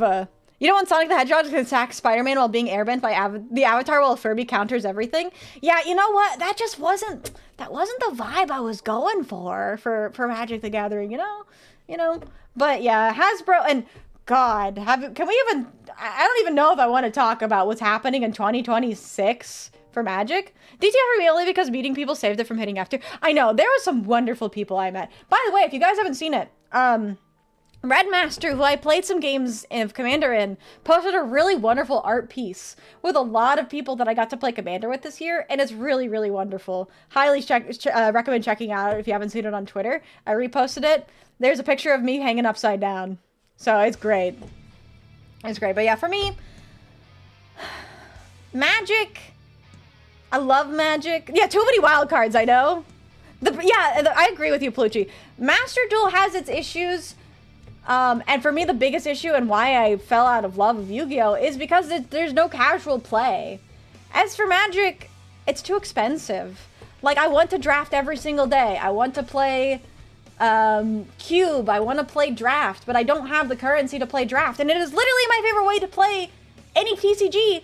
Chat, you guys remember that we invented the in-our draft because I love drafting. And I can't even draft in my favorite TCG because it's ridiculously overpriced. So, again, and it has the FOMO mechanics where if you don't... At least, I will say, though, if there's one thing that Arena has over Master Duel, it is the quest system. Because for those of you who haven't played Arena, the way that it works is you have 3 quests, and they refresh every 3 days. And so when you complete them, you get gold to buy cards. And I feel like that system's better than what I experienced through Master Duel. Though, to be fair, I have not farmed on Master Duel in a long time. So, yeah, 3 within sets, 4 beyond. I know, it's crazy. I mean, I won't lie, I do agree, Red Eyes, there's some fun stuff. And the Universe is Beyond sets, but fucking take it out of Standard, bro. Hasbro's greedy and short-sighted, yes. Yes, and we were talking earlier at the beginning of stream, too, because Tyler brought it up. Apparently, Wizards of the Coast thinks Magic needs to be faster? I farmed this app, it's agony. It's not great. It's not great. But, oh, that's the other thing. That's the other thing is, Arena lets you complete quests using your friends. Fuck this year, glad it's over. Right? Right? Welcome in, Bird. How are you doing? At the very least, the pack market bubble has completely popped, so things are crashing in price. Thanks, Spider-Man. Oh, true. Yeah, but no, so you could actually play... So if you had a daily quest in Arena to say, I don't know, kill 20 creatures, you could literally say, hey, anyone playing Arena right now, play me in a friend game just so I can kill 20 of your creatures. And they would let you finish, the quest that way. So you can game it You can totally game it, so it's great. It was a fun year. There's a lot that's happened this year. Appreciate you popping in. Hi, welcome in, Satan. How are you doing? Sets are designed 2-ish years in advance, so it takes a little time. It's a little change. Wait, sorry. It takes a little for change to show. Yeah. I feel so stupid just learning this. I'm sorry, 𝖉𝖕𝖊𝖓. I'm sorry. You also get points towards completion if you concede. Yeah, yeah. But yeah, so for me, because the other thing about like this Magic game as a category is it also includes the Commander games I played, which I love Commander. And I've always loved Commander. Commander was the entire reason I got into TCGs, by the way. Like, the whole reason I started playing TCGs was because I went to the card shop. Well, I guess that's kind of a lie. There was the guy who stole the candy bar that got me into Magic. But Commander kept me in Magic. Because after that guy was gone from my life, felt a lot better. But I still have friends to play Magic with. Vixie got me into Commander. I got a lot of people into Commander, which I feel really bad because I did the exact same thing that I did at my card shop, which is when I was, I had this guy I was friends with. I was like, hey, I really want you to play War Machine. If I give you my army, will you play War Machine with me? And I was like, yeah, totally. And then I never played War Machine again. I'm sorry. But yeah.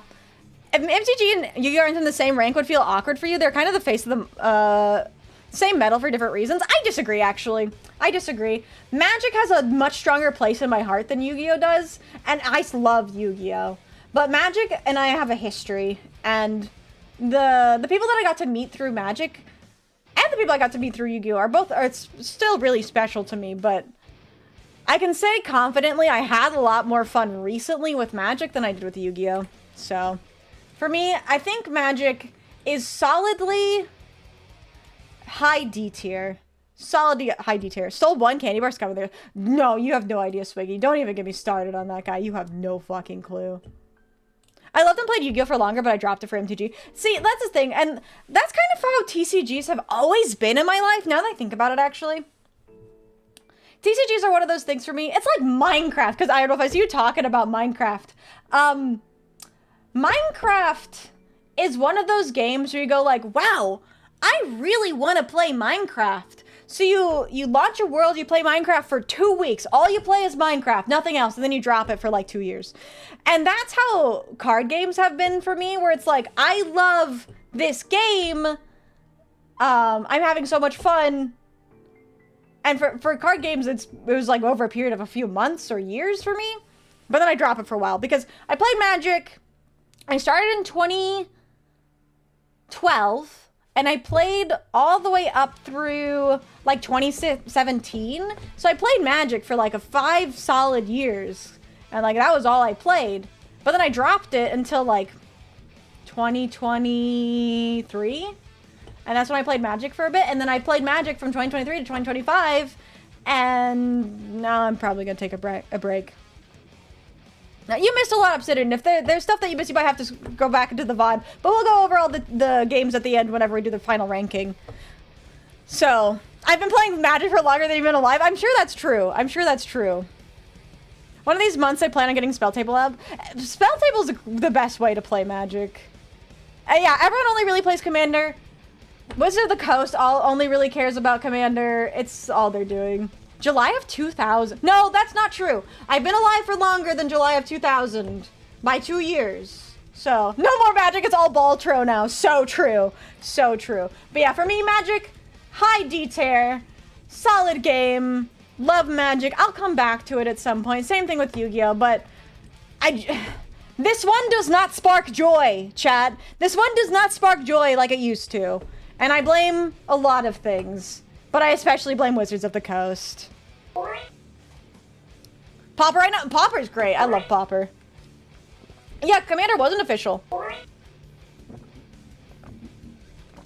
Thank you for the stretch and hydrate. Thank you. And the head pats. I appreciate that. Let me do that. I'm back in Master Duel because Gladiator bases are back. That's fair. I don't know who's worse between Wizards of the Coast and Konami. It's really fucking close, let me tell you. But there is one thing that I can say. Konami never sent the Pinkertons after anyone. So they got that going for them. which is nice, I guess.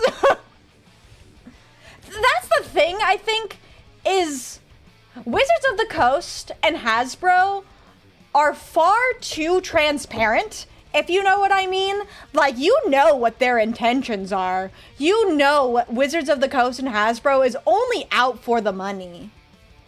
But for Konami, it's like, excuse me, knock knock, Konami, are you alive? Hello, is anyone in there? Versus Magic be like, oh yeah, by the way, so that guy that opened up that pack a week too early, we sent the Pinkertons after him. And it's like, holy shit, calm down. So, I'm not forgiving what Konami did to Hideo Kojima. I'm with you on that one, Aki. I'm with you on that one. Was there actually something with the Pinkertons and Konami? If there was, I didn't know. Cinnamon roll, fuck the rest of the Hello Kitty, all cinnamon roll. Thank you for the head pats. Thank you for the super chat. All right, but yeah, that's my spiel on Magic. I love it, but I still remember how I found out about you was through Yugioh once I joined the thing you said to me. Yugioh specifically in a really weird spot. Yeah, I mean, I think both games are, and that's kind of the thing. Something about during the locals horror story. Oh, it's been a while. Because Yugioh isn't exactly Konami. Yeah, you're not wrong with that. Good, but hate to pay to win. Yeah, it's like fun to play, hate to play it at the same time. And I have learned this year that one of my least favorite things is FOMO. If a game makes me feel like I have to log in more than when I want to, I won't continue playing it. I play for personal enjoyment and not content. I'll keep it that way. That's how I want this to be. Not much time left here. About a minute and this year is over. Congratulations! Happy New Year, Aki! Also, hello, Jotaro. How are you doing? Vixie and I holding hands at Commander 2026 while no one is watching. Ooh. No, we can't do that. Hit me up, Olner. Yu-Gi-Oh's a franchise is a legal hydra owned by many parties. There isn't an anime right now. The game is past its breaking point for a lot of people. Yeah, it's unfortunate. It's really unfortunate. But I love you guys for sticking around, even despite all that, because Yu-Gi-Oh! Is a lot. 10, 9, 8, 7, 6, 5, 4, 3. I'm faster than you, Aki. I'm sorry. I'll just say Happy New Year whenever you hit that point. If Vixie ever goes to Scotland, we'll know why. It's true. Already fucked up. 2027 is my year. I believe in you, Jotaro. I believe in you. I believe in you. Happy New Year to Eastern Europe. Happy New Year to Eastern Europe. 3. I'm waiting 2. 1. Happy New Year, Aki! Happy New Year. I still have 8 hours to go. 8 hours until the new year for me. Happy New Year, Aki! Maybe the true New Year was all the friends we made along the way. It's so true. Happy Goon Year. May we all have wonderful gooning in 2026. You're so real for that, Ethereal. You're so real for that. 2 more hours for me? Exciting, exciting. We're gonna go over all the games in the tier list towards the end. Don't you worry. Because we're gonna have to extend stream chat. I'm sorry. We're gonna have to extend stream a little bit because we still have to talk about what you guys voted for best year game of 2025. So we'll get there. Oh yes, of course. We have to briefly talk about the forest. This was so much fun. I got to meet Yuki playing the forest. This collab was really silly, really fun. I had a blast. Shout out to Brainless for introducing me to Yuki. We'll play more Forest in the future, I'm sure, because I ended up buying Sons of the Forest. I did. I'm sorry. I ended up buying Sons of the Forest on Steam sale. It was great. Hello, Quad Guy. Welcome in. Happy New Year's Eve. Or New Year, depending on where you are in the world. But yeah, Forest was a blast. Oh. Let's talk about no players online, shall we?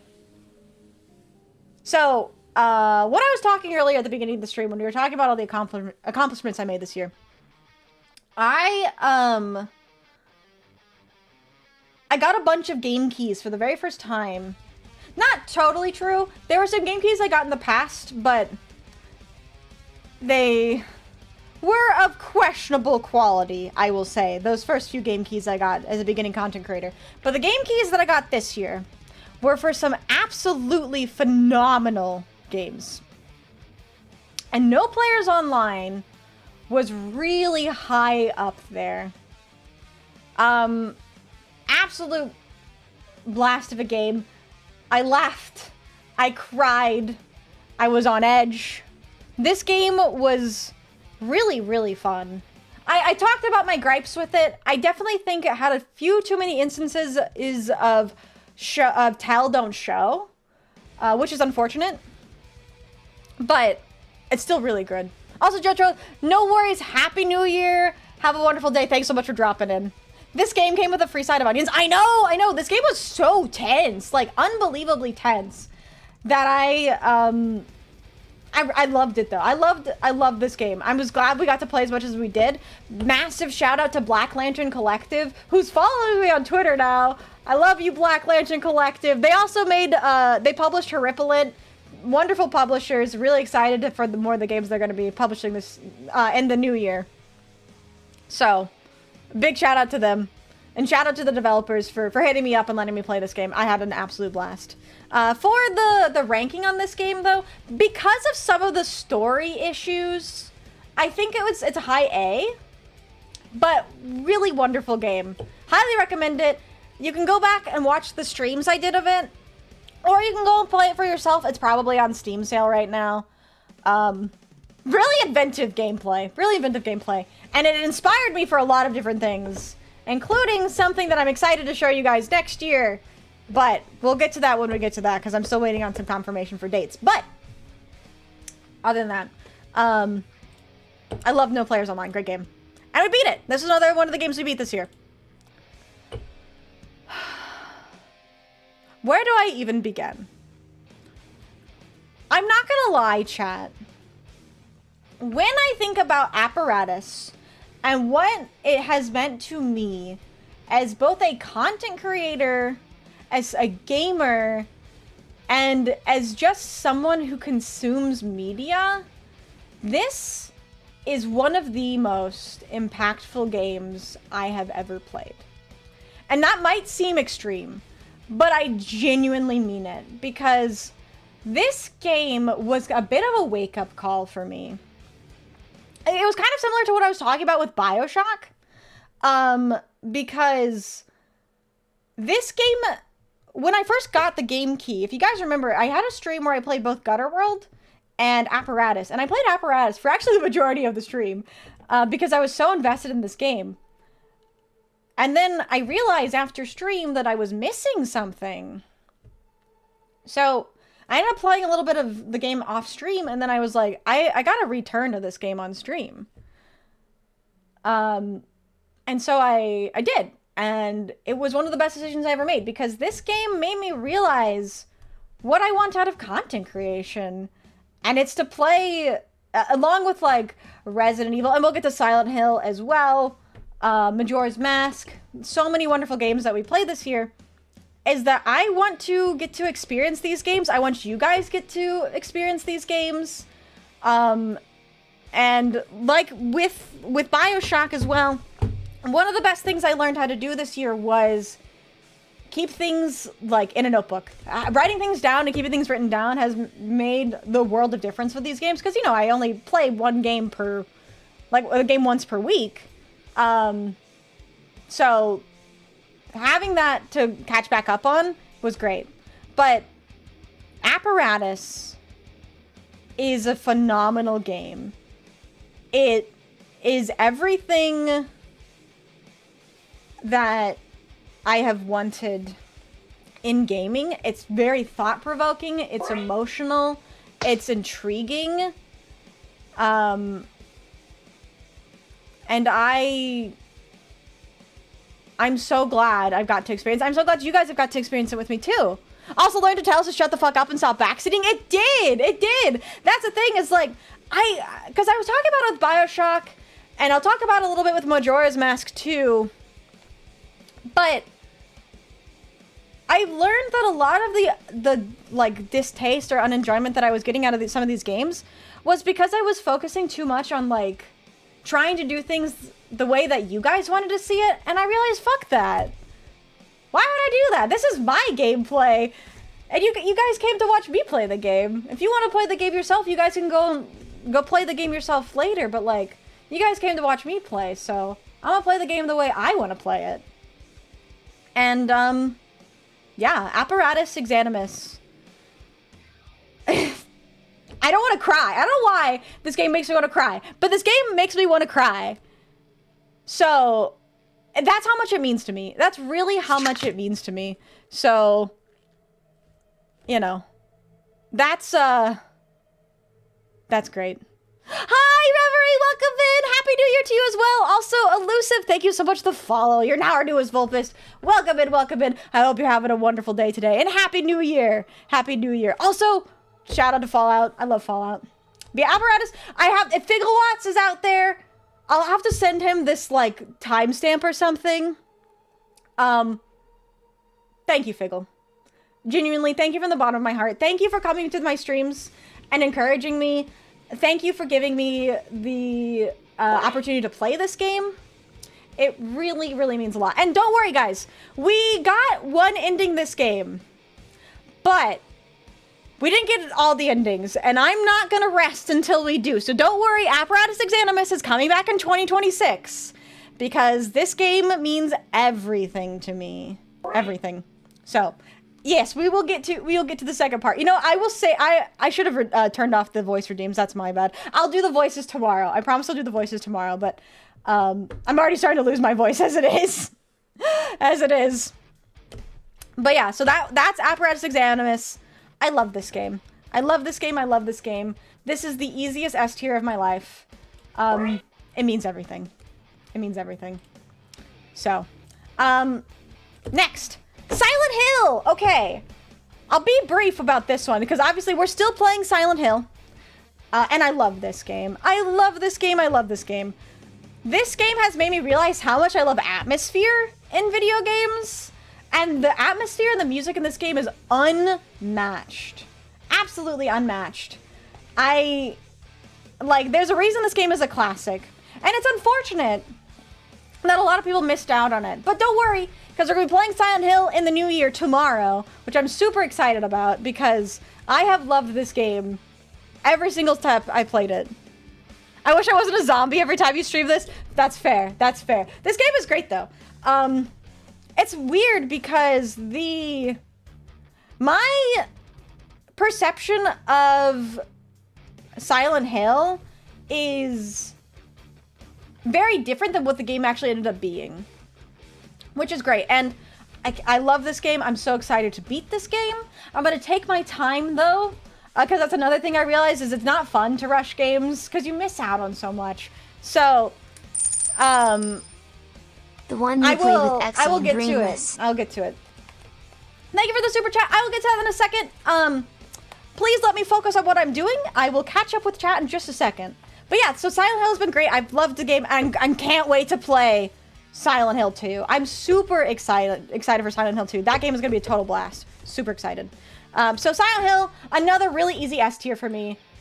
So much fun. I think I would place it above Resident Evil 4. Maybe, I don't know. It's really close. Like, it's really hard because I haven't beaten the game. Konami being an S and F would be funny and hilarious. You're so right, actually. That is so true. We have Konami in an S and Konami in F.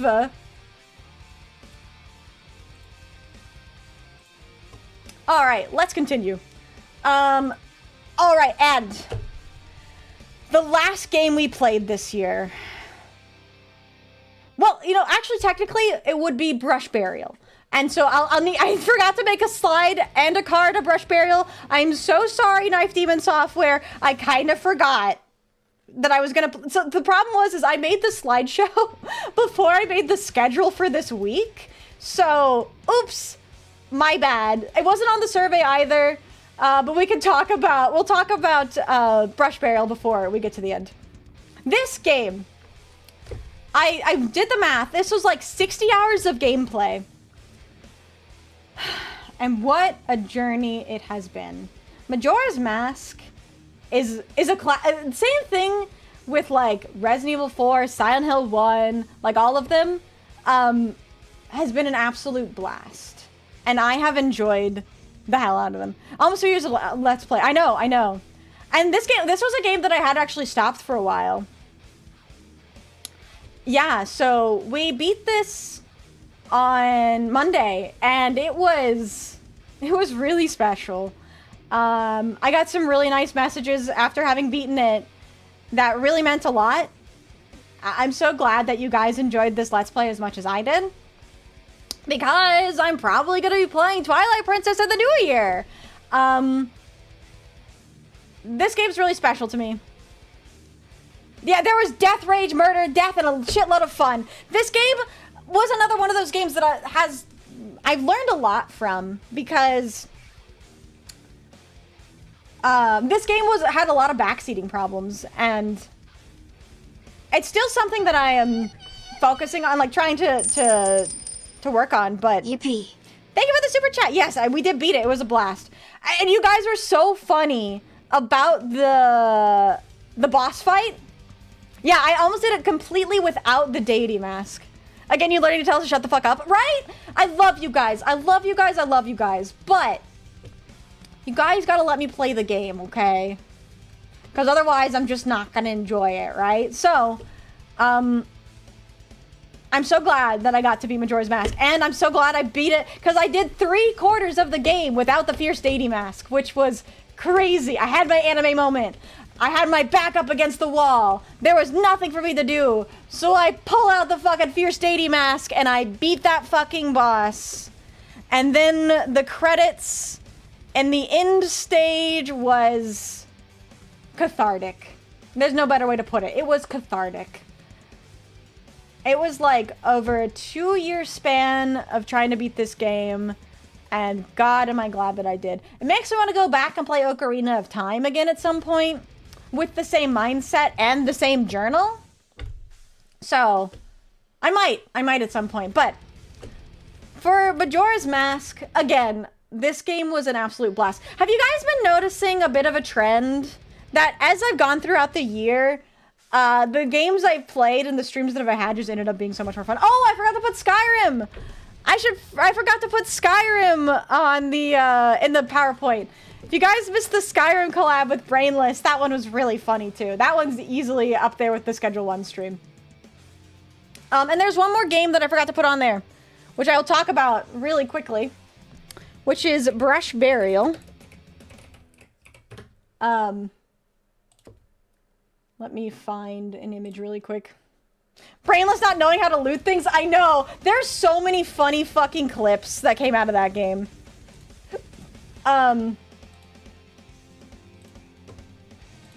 So, let me grab an image of Brush Burial as well. I'll make a new slide really quick. We are in creative mode right now. I'm fixing my slides. I missed a slide.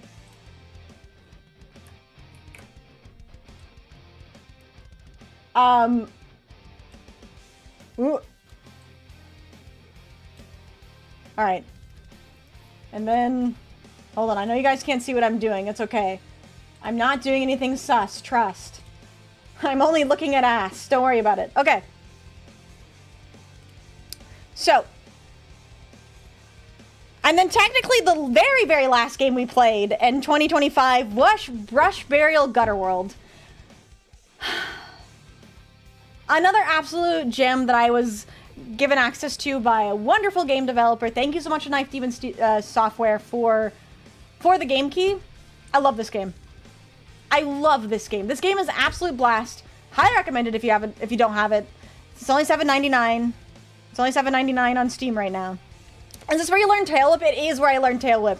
The first thing you do when you murder someone in Skyrim is what you did. Is what did you have in your pockets when you died? Exactly, exactly. I know. That sexy lady done good. And then the relationship between 𝖃𝐻𝐿 and her partner 𝖔𝖕 is fucking adorable. Oh my god, I love 𝖃𝐻𝐿 and 𝖔𝖕. They're so cute together. What a nice healthy relationship too. You don't get that very often. You don't get that option very often. So, but yeah, Brush Burial, love this game. Wonderful game. Had so much fun with it. Yeah, I mean, I think it's so hard. It's so hard to rank all of these against each other. But we could talk about it really quickly though before we move on, because I think, yeah, Before we move on, let me look at these rankings really quick, and I'll move them around just slightly. So unfortunately, I still do think that Master Duel is in F tier and Magic is in B tier. As much as I love the games, I think the big thing about them is just the content that I made with them was different from the content that I wish I could have made with them. Because if I could have drafted all day long in both Yu-Gi-Oh! and Magic, I would have, but I can't. Also, the more Commander games I could play, the better, but, you know. Sometimes that just doesn't line up. Monster Hunter Worlds was a massive disappointment. I don't like the story. I played the game for less than 2 hours, so that was a huge shame. Cult of the Lamb was, unfortunately, a streamer bait game. I tried really hard to enjoy it. I just could not get into it. Pokemon TCG Pocket falls into the same kind of FOMO bullshit that the other card games do, and honestly, I could probably bump that even further down, because, you know what, fine, I'll put it with Master Duel, because I fell out of love with that game. Pokemon TCG is a really fun TCG, it's really nice to play, I enjoy it quite a bit, but, the simulators suck. The simulators suck, and Pokemon Pocket just had the same FOMO problem with all the other games. For once in a video game, a healthy relationship, right? Right? Yeah, the thing is, it's just, we'll talk about Master Duel 2 because I still want to go over what you guys voted for the best game of the year. Because we have stuff to talk about with that too, so don't worry, we'll talk more. But I'm going over my own personal preferences, and then we'll get to that too. So NIKKE talked about it. Gameplay sucks. It's really boring gameplay. The story's really engaging. I like the characters. I like the designs. The characters are sexy. But the gameplay's really boring and repetitive, and I felt like I was choking on food. Uma Musume, a little better than NIKKE. I love the, like, legacy style gameplay where you have to, like, breed the horse girls and use them. In the future, really fun. I like that a lot, but again, felt like I was choking down food after a while. Elestrals, I honestly think I could bump Elestrals down. I loved the game. I really, really loved the game, but it burnt out fast. I think they released the simulator too soon. I think the simulator could have been given another 2 months in the tank and come out a lot better than it did. And I think it ended up pulling more people away than it probably should have. And then as well, the focus going from the TCG to this Monster Collector game kind of spoiled it as well. And I've heard as well the most recent mechanics that they introduced into the game was unfortunate. Yeah, the sim was really undercooked. I don't disagree. Marvel Rivals, I think I could bump this one down too, unfortunately. I liked the game. It's a hero shooter. I got tired of hero shooters back in, I don't know, 2018. So, it's just not my style. It's fun for a while, lasted, but I got tired of it. Dress to Impress. That was the stream that we had the Magicka game where we played for like not even 45 minutes and the game kept crashing so we couldn't finish the game. Obviously, I'm not going to put Magicka on the tier list because the game was unplayable. But Dress to Impress, that was a really funny stream. I enjoyed that. Glad we did it. Darkest Dungeon. Again, I think this is another game I can bump down a little bit. I loved the streams. I love the game. But the content that I made with it was not necessarily content that I was necessarily happy with at the end. So yeah. On to A tier, Balatro. Balatro is a legendary game. I love Balatro. I played Roblox for one stream. It was a joke stream. It was a collab. It was a really fun collab. Good stream. Good fun. This Balatro stream was the April Fool's Day stream. Really fun. Really enjoyed that. Red Dead Redemption 2 was the Red Dead Online collab that we did with Brainless. Wonderful collab. Had so much fun. Glad to do it. Monster Hunter Wild. I honestly think I will bump this down as well. Or Monster Hunter World, I mean. I love the game. I only played it once on stream this year, so I can't really say that the content I made with Monster Hunter World this year was, like, the best, because I only did one stream, so, yeah. Oblivion, we talked about it. If I hadn't felt rushed, I think Oblivion would have ranked a little bit higher. But unfortunately, I didn't get to play the game that I wanted to play because of some arbitrary thing that I did to myself, so... Game wasn't enjoyable as as it should have been. Also, Unreal Engine 5 is a total slop fest. But yeah, I think you're right in saying that, Plucci, that it did kind of change my mind on how... Well, kind of. I mean, we'll talk about some of the other Let's Plays because I am going to talk about the games that I want to play in 2026 as well. But Oblivion, I had a lot of fun returning to the game, and the ending of the game was amazing. The ending of the game was absolutely amazing. Let's see, where else was I? Resident Evil 2, loved the game, really fun, had a good time. Yeah, I don't really have much else to say. I don't think it was, like, the best experience I've ever had playing a game, but I did enjoy it. I don't know if I'm gonna play Claire's Story anytime soon, but for now, I think it was fun while it lasted. Schedule 1, stupid collab. That collab was so dumb. I loved it. I wish I could have made more clips out of it, but oh my god, Brainless and Exy had the foulest fucking mouths. And that fucking collab, absolute blast. Same thing with Skyrim. That was such a stupid idea that Brainless and I had, like, last minute. So glad we did it. It was so much fun. Resident Evil 5, love that game. I want to play more. I had so much fun with Exy. I have to punch a boulder as Chris Redfield. If I don't punch a boulder as Chris Redfield in 2026, I will have failed in life. Will have failed in life. No players online. Love the game. Absolutely love the game. Where's the game you played before Roblox? I literally just mentioned it. It was Magicka. I played it for 45 minutes, couldn't play for anymore. No players online though, absolutely wonderful game. I loved it. I think it had a couple instances of where it told instead of showed. But I look forward to seeing more things from the studio.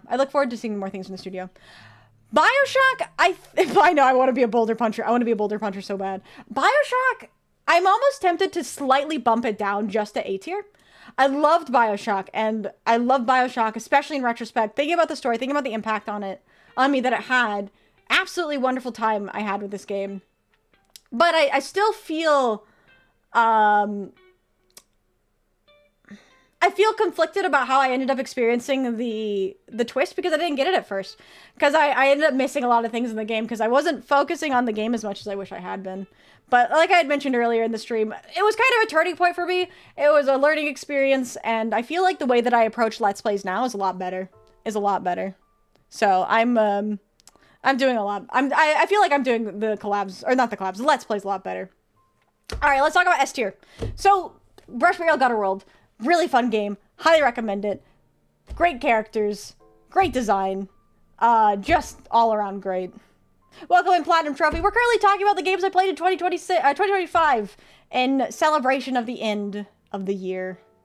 But yeah, Brush Burial, great game. Highly recommend it.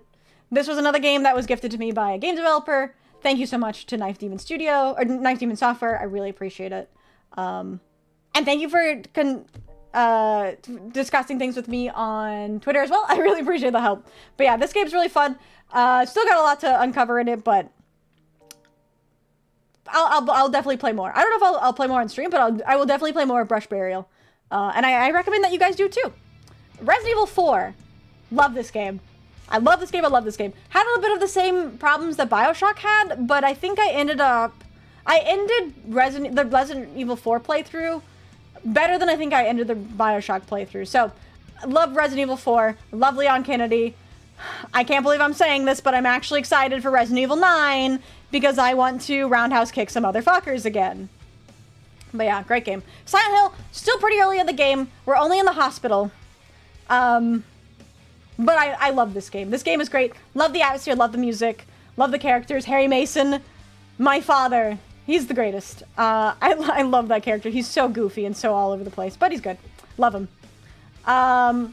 Majora's Mask. This one is kind of insane to me because it was like all over the place. I think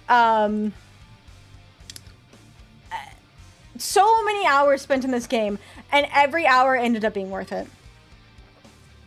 This game as well was an absolute farm for clips. I farmed so many clips on this fucking game. I still have more clips on this fucking game. This game had so many funny moments. Love this game. Yeah, all worth it. I love it. And then finally, of course, Apparatus Exanimus means the world to me. I will not stop loving Apparatus Exanimus. It's an absolute classic game. I can't wait to see the other endings. I can't wait to solve the problem of the apparatus. I think it's going to be wonderful, and I can't wait to play more in 2026. So, out of of all the games that I played in 2025, which game was the best? Well, it's no contest, chat. You guys aren't going to be surprised to hear this. It was Apparatus. Apparatus was my favorite game that I played in 2025. And it's probably going to be one of my favorite games that I've played for a really long time. Like I said, it's not just the gameplay itself. This game means a lot to me, like, emotionally, content-wise, and just in general. I think it's great. So, on that note, what did you guys enjoy the most? So, if you guys didn't know, I did a survey over the past couple weeks where I asked you guys to give me a little bit of a reflection on the games I played this year, the things we did this year, and all that jazz. And one of the questions that I asked you guys was, what was your favorite game to watch? Now, I want to say thank you so much for all the really kind words that you guys gave me this year. It was really, really amazing. I'm so glad to hear how much you guys enjoyed the content this year. I'm so much looking forward to the new year and just continuing to make high quality content and just looking forward to it. Glad you enjoyed it so much, head pats. Thank you so much for the super chat. And thank you so much for the head pats. I will always be your number one bully. I mean, Ethereal's trying to fight you for that title. Ethereal's definitely trying to fight you for that title. Oh my god! May! Welcome in, Raiders! How are y'all doing today? Welcome in, May! How are you doing? Happy New Year's Eve! Hope you guys are doing well. I'm currently doing a PowerPoint on all of the games that I played in 2025, and I'm about to do a really big reveal because I'm gonna talk about a survey that my viewers filled out on on mostly my content in 2025, but the game that they enjoyed the most. And I want you guys, before I do actually, can you guys guess what the favorite game for the viewers was in 2025? I want to hear your best guess. And if you want some context, here are the games that we played in 2025. Yeah, if you need a quick stretch, get a quick stretch. I will also get a quick stretch. 𝖉𝖵𝖊𝖓. Good guess, good guess. Here are all the games though. And here's my ranking of all the games that we played this year. What do you guys think was the top game of 2025? Let's see, we got Yugioh, 𝖉𝖵𝖊𝖓, Resident Evil Majora's Mask, Apparatus.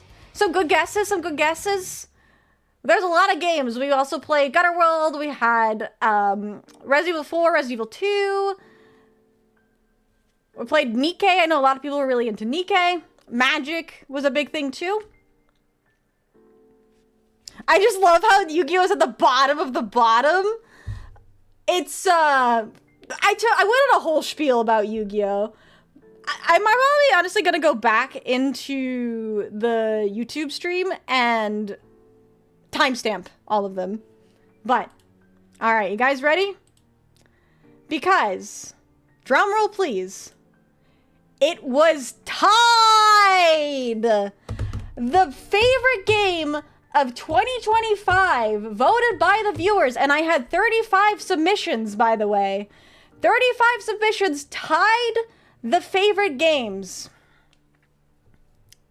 And I'm very pleased to say that Apparatus 𝖔𝖕𝖙 was tied for first with, drumroll please,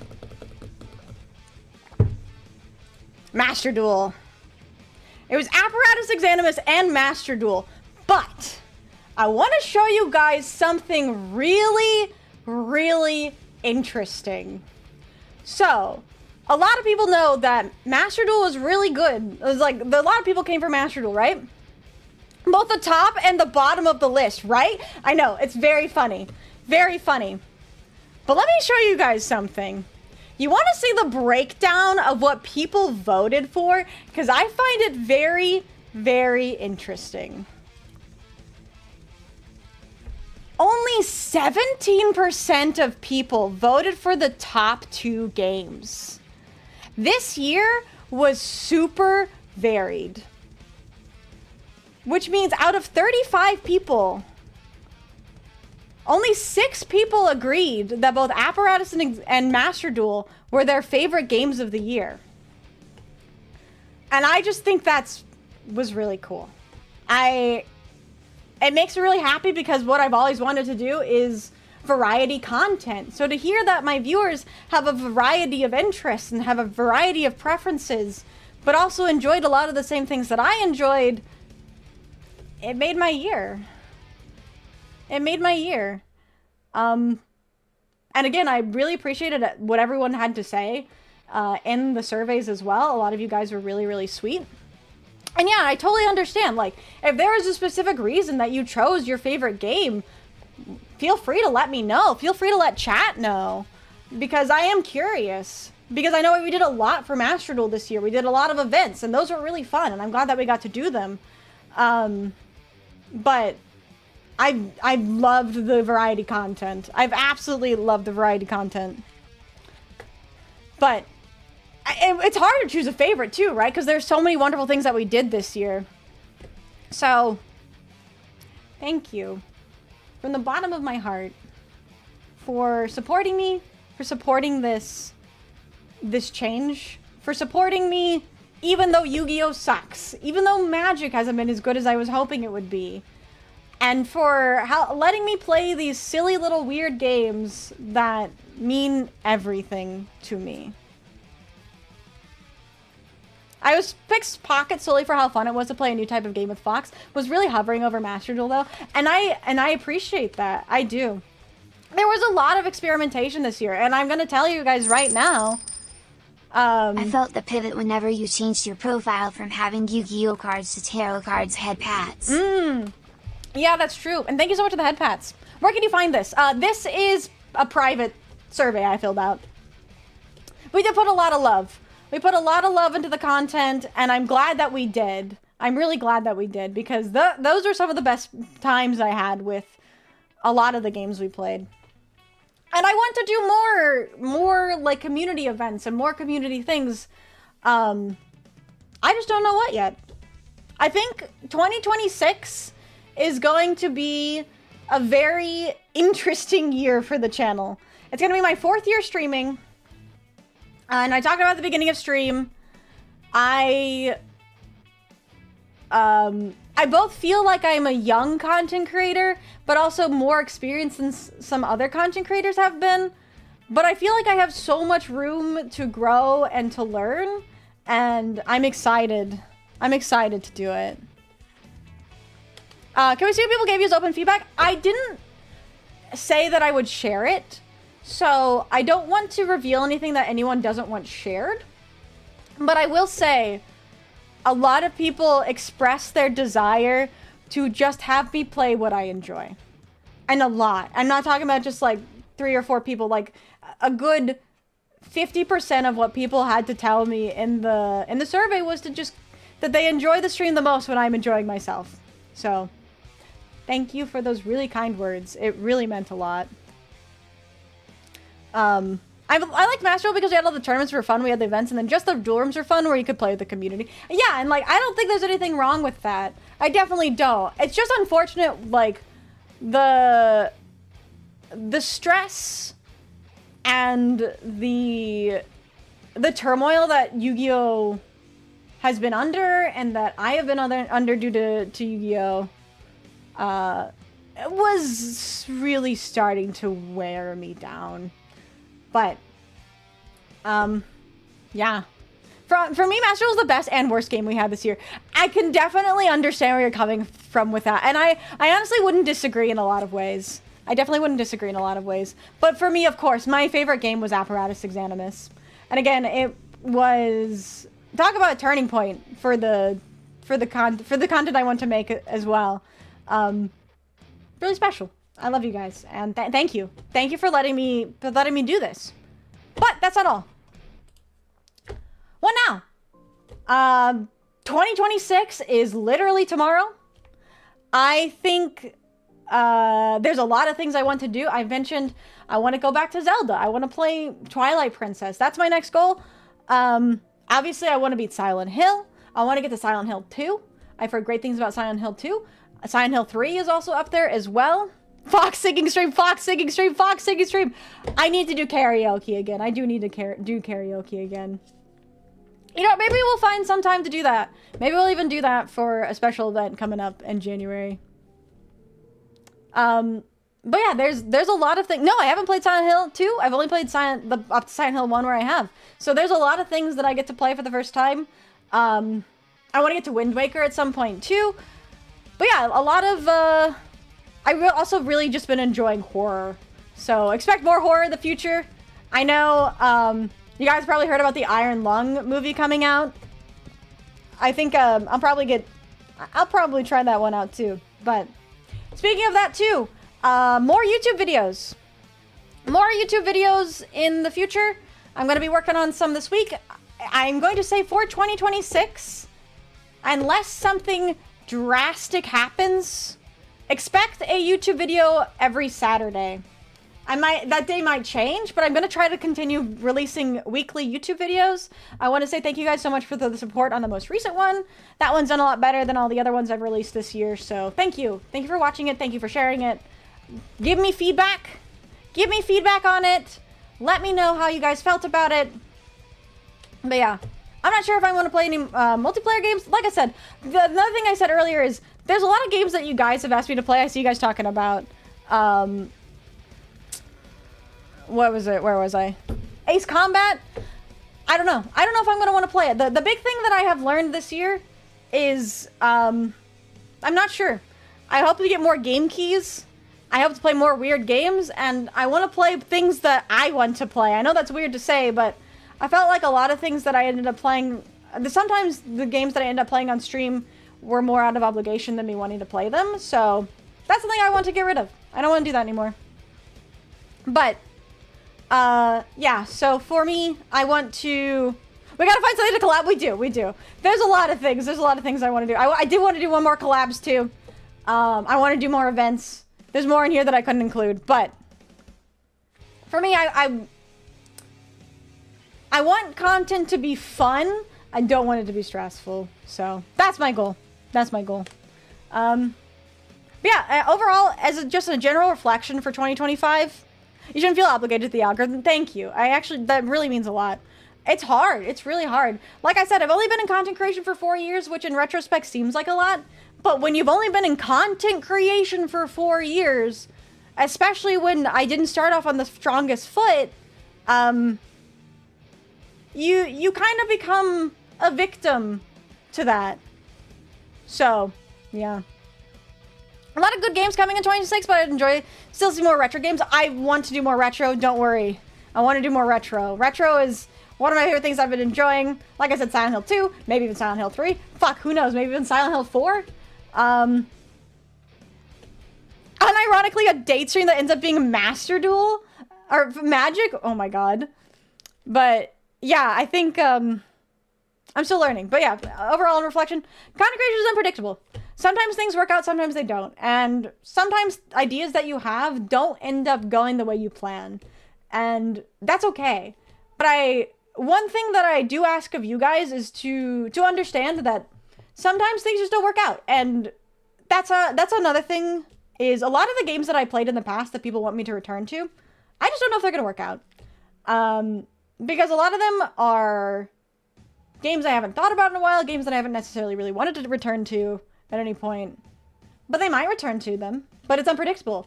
Because the other thing about content creation is, especially now that I want to focus on making sure I'm doing things that I enjoy, because that's what you guys have told me that you enjoy more,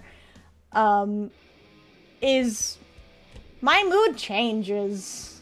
So sometimes there's a game I'm really into and I'm really liking it, and then I just get tired of it. So I can't make any promises, although I will tell you I have every intention to beat Silent Hill 1 and Silent Hill 2 and find the new endings to Apparatus Exanimus. Those are things I can definitely guarantee to you, and I want to play Twilight Princess. Those are some of my biggest things that I absolutely want to do. So, the other thing too that I actually totally forgot, I wrote this down.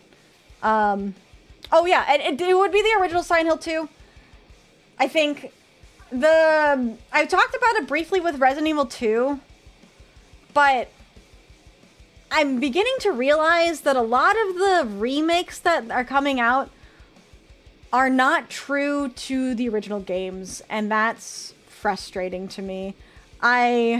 Little tangent. I found a CRT on the side of the road very recently over the holiday break. And if you didn't know, I love CRTs. And the CRT that I found, I tested with Silent Hill 2 because it was like the only PlayStation 2 game that I have that runs. And the intro to Silent Hill 2 is just as, if not more memorable than Silent Hill 1. But yeah, a lot of the remakes that I've encountered just feel more like demakes than remakes. Like, they're not true to the original games. So, you know. But the reason that I don't think I'm going to end up playing the Silent Hill 2 remake, at least not on stream, is, I've heard about the changes to Maria, and I really don't like it. Also, it's Unreal Engine 5. It's Unreal Engine 5. The fog isn't as thick as it should be. The game doesn't run as well as it should. It's just like a massive disappointment to me. So, I don't know. I wish Unreal Engine 5 was not the giant that it is nowadays. But if you're wondering about the changes to Maria, they changed her outfit. They somehow made her like. I know they moved her tattoo, because she had, like, a tattoo on her stomach, and they moved it to her chest, which, I don't know. I've seen the changes. I'm not a big fan. BDSP were true to the original, and they suck ass, so just because they're true to the original doesn't mean they're as good. Yeah, but Silent Hill 2 is, legendary. So, also, my choice. I just don't want to. That's all that really needs to be said. But yeah, so... On the next note, games can be discovered on a whim. Like, a lot of literally, my favorite game, game of the year for 2025 was a random chance where I commented on a Twitter post and got access to a free game key. And your guys's, 50% of your guys's game of the year was also that same game. So, games can be discovered on a whim. And that's another thing, it's going to be unpredictable. Nothing can be guaranteed, because I don't want to only just play games like classics that everyone remembers, because I want to find new games. I want to introduce you to new things too. Oh, and another thing that I hope I get a chance to play is I want to play About Fishing. I played the demo and I loved the demo. I'd love to play the full game too whenever that comes out. Found Out Meyer? I didn't. I think it's kind of a massive change, but I don't want to get into it. I just don't like remakes. Inscription became one of my favorite streams after just stumbling upon it on some stream. Inscription's great. Yeah, and like I was saying, the smallest games can surprise you. I didn't fully talk about it, but I was so glad that I went back and gave Apparatus like a second chance, because I enjoyed the game when I first played it on stream, but I knew I was missing something. So the fact that I gave it that second chance, I played it a bit in my free time and realized what I was missing, made a world of difference. Also, classics are classic for a reason. Like Resident Evil 4, Silent Hill, Majora's Mask. Like, there's a reason people love those games. And yeah, I'm glad I got a chance to experience them. And I'm glad that you guys were there to help me experience them for the first time too. Yeah, I also found out it's not the dad. That's actually her grandpa. And About Fishing, that's her grandpa. But yeah.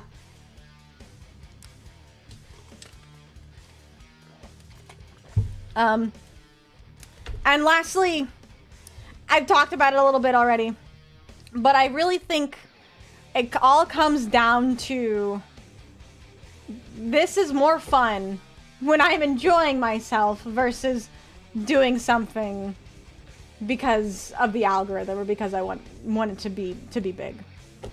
But yeah, that's my reflection for 2025. I really enjoyed doing this. Thank you guys for joining me. Thank you guys for understanding. I'm glad that I got a chance to do this. I love you guys so much. You do not realize how much you guys have done for me, how much you guys mean to me. The simple way is enjoy what you do. We'll make sure you're not homeless. Thank you. That really means a lot. I'm trying not to cry, but thank you guys. Thank you guys. Like I said, I have more things to share in the new year. I dropped a little hint earlier this year, but wink, wink, nudge, nudge. We're getting close to a new merch drop, and this merch is amazing. What the fuck? Swiggity! Aw, Swiggity, thank you so much for the 10 gifted subs! Aw, you're too kind. Thank you. I really appreciate that. Yeah, the merch, I'm really happy, really excited to show it off. I'll talk about it more once we get closer to it, but there's going to be a new merch drop in the new year, so I hope you guys are looking forward to it. But yeah. Happy New Year, everyone. Happy 2026! May this be the best year that it will be, and I will keep improving. But yeah, I'll talk more about the merch once we get closer to it. I haven't revealed anything. Just that there's going to be a confirmed drop in 2026 in the new year. May this year be better than last. Yes. Let alone what happened with content creation. A lot of things sucked this year. A lot of things really sucked this year. So hopefully the 2026 sucks less. But yeah, one last thing before I go, because I do need to get some rest and get some food, because I still have some work to do for the new year. I'll briefly talk about tarot. Thank you!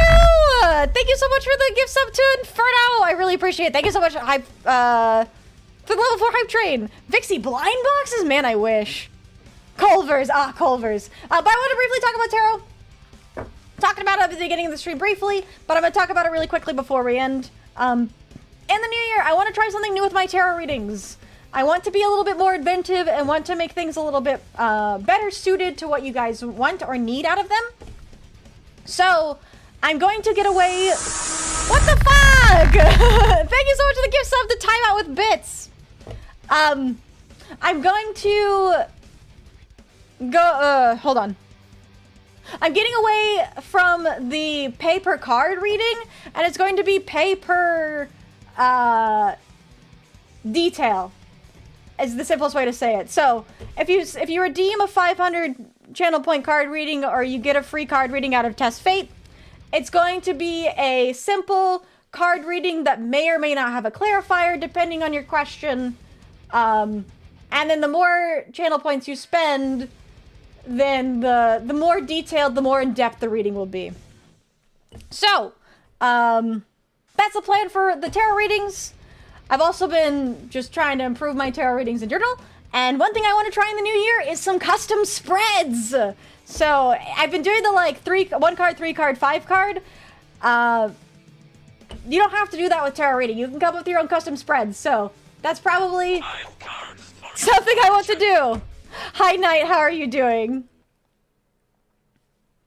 You know what? We'll do 1 card reading to end the stream off. Why not? I forgot to turn those off, but... Hello, Knight. How are you doing? Being so used to people pronouncing my names that way makes me look at every time you say it. Sorry. What does the future hold for me this year? Alright, you know what? One last one for old time's sake. Also, hi, Knight. How are you doing?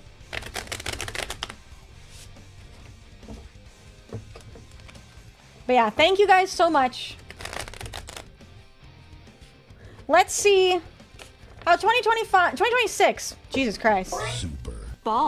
Super balls.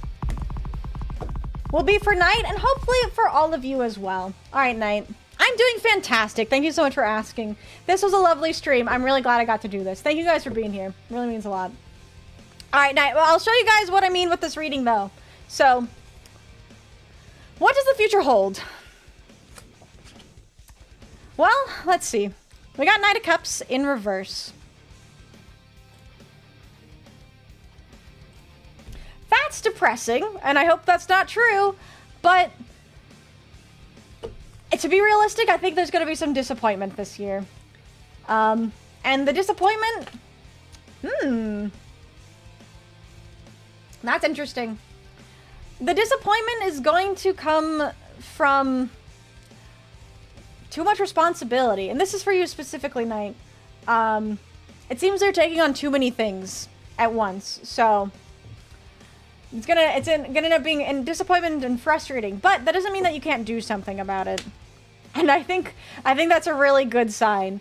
The best thing for you to do when you are struggling with something, especially when you're feeling overwhelmed, is to rely on a community. Whether that be a community online, your family, your friends, whatever it may be. Thank you so much for the 10 gifted subs, or 5 gifted subs. And I really appreciate that. Thank you. But yeah, pull me in culture, everybody. Yes. So there's going to be a little bit of disappointment because you're going to end up feeling overwhelmed.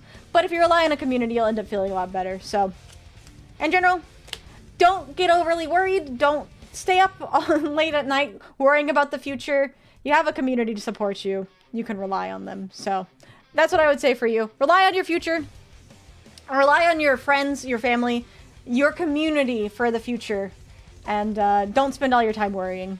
Hopefully that makes sense. And hopefully, guys, you understand what I meant out of the readings for the new year. I think this is a better way of doing it. Oh, thank you so much for the gifted subs. Thank you. I really appreciate it. You really didn't have to do that. Thank you so much. It really means a lot. But yeah, hopefully, Knight, that makes sense. I could pull a clarifier for you if you want to, but I think, I hope it's pretty clear. But yeah. Thank you, guys. Thank you. I really fucking appreciate it. Maybe I should get a last reading. I'm gonna cut it here. Tomorrow, before stream, we could do tarot readings. I gotta go get some food. I'm sorry, Ethereal. Come early tomorrow before we play Silent Hill. I'll do the readings, but I'm losing my voice. Random Gamer, what the fuck, you guys? Stop! You guys are too kind! Aww. Go on, cry, we'll forget. Because it'll be a year later. You're right. I'll see you all guys next year. Reporting it. Hello, Jake Baker. Hello, Cyril.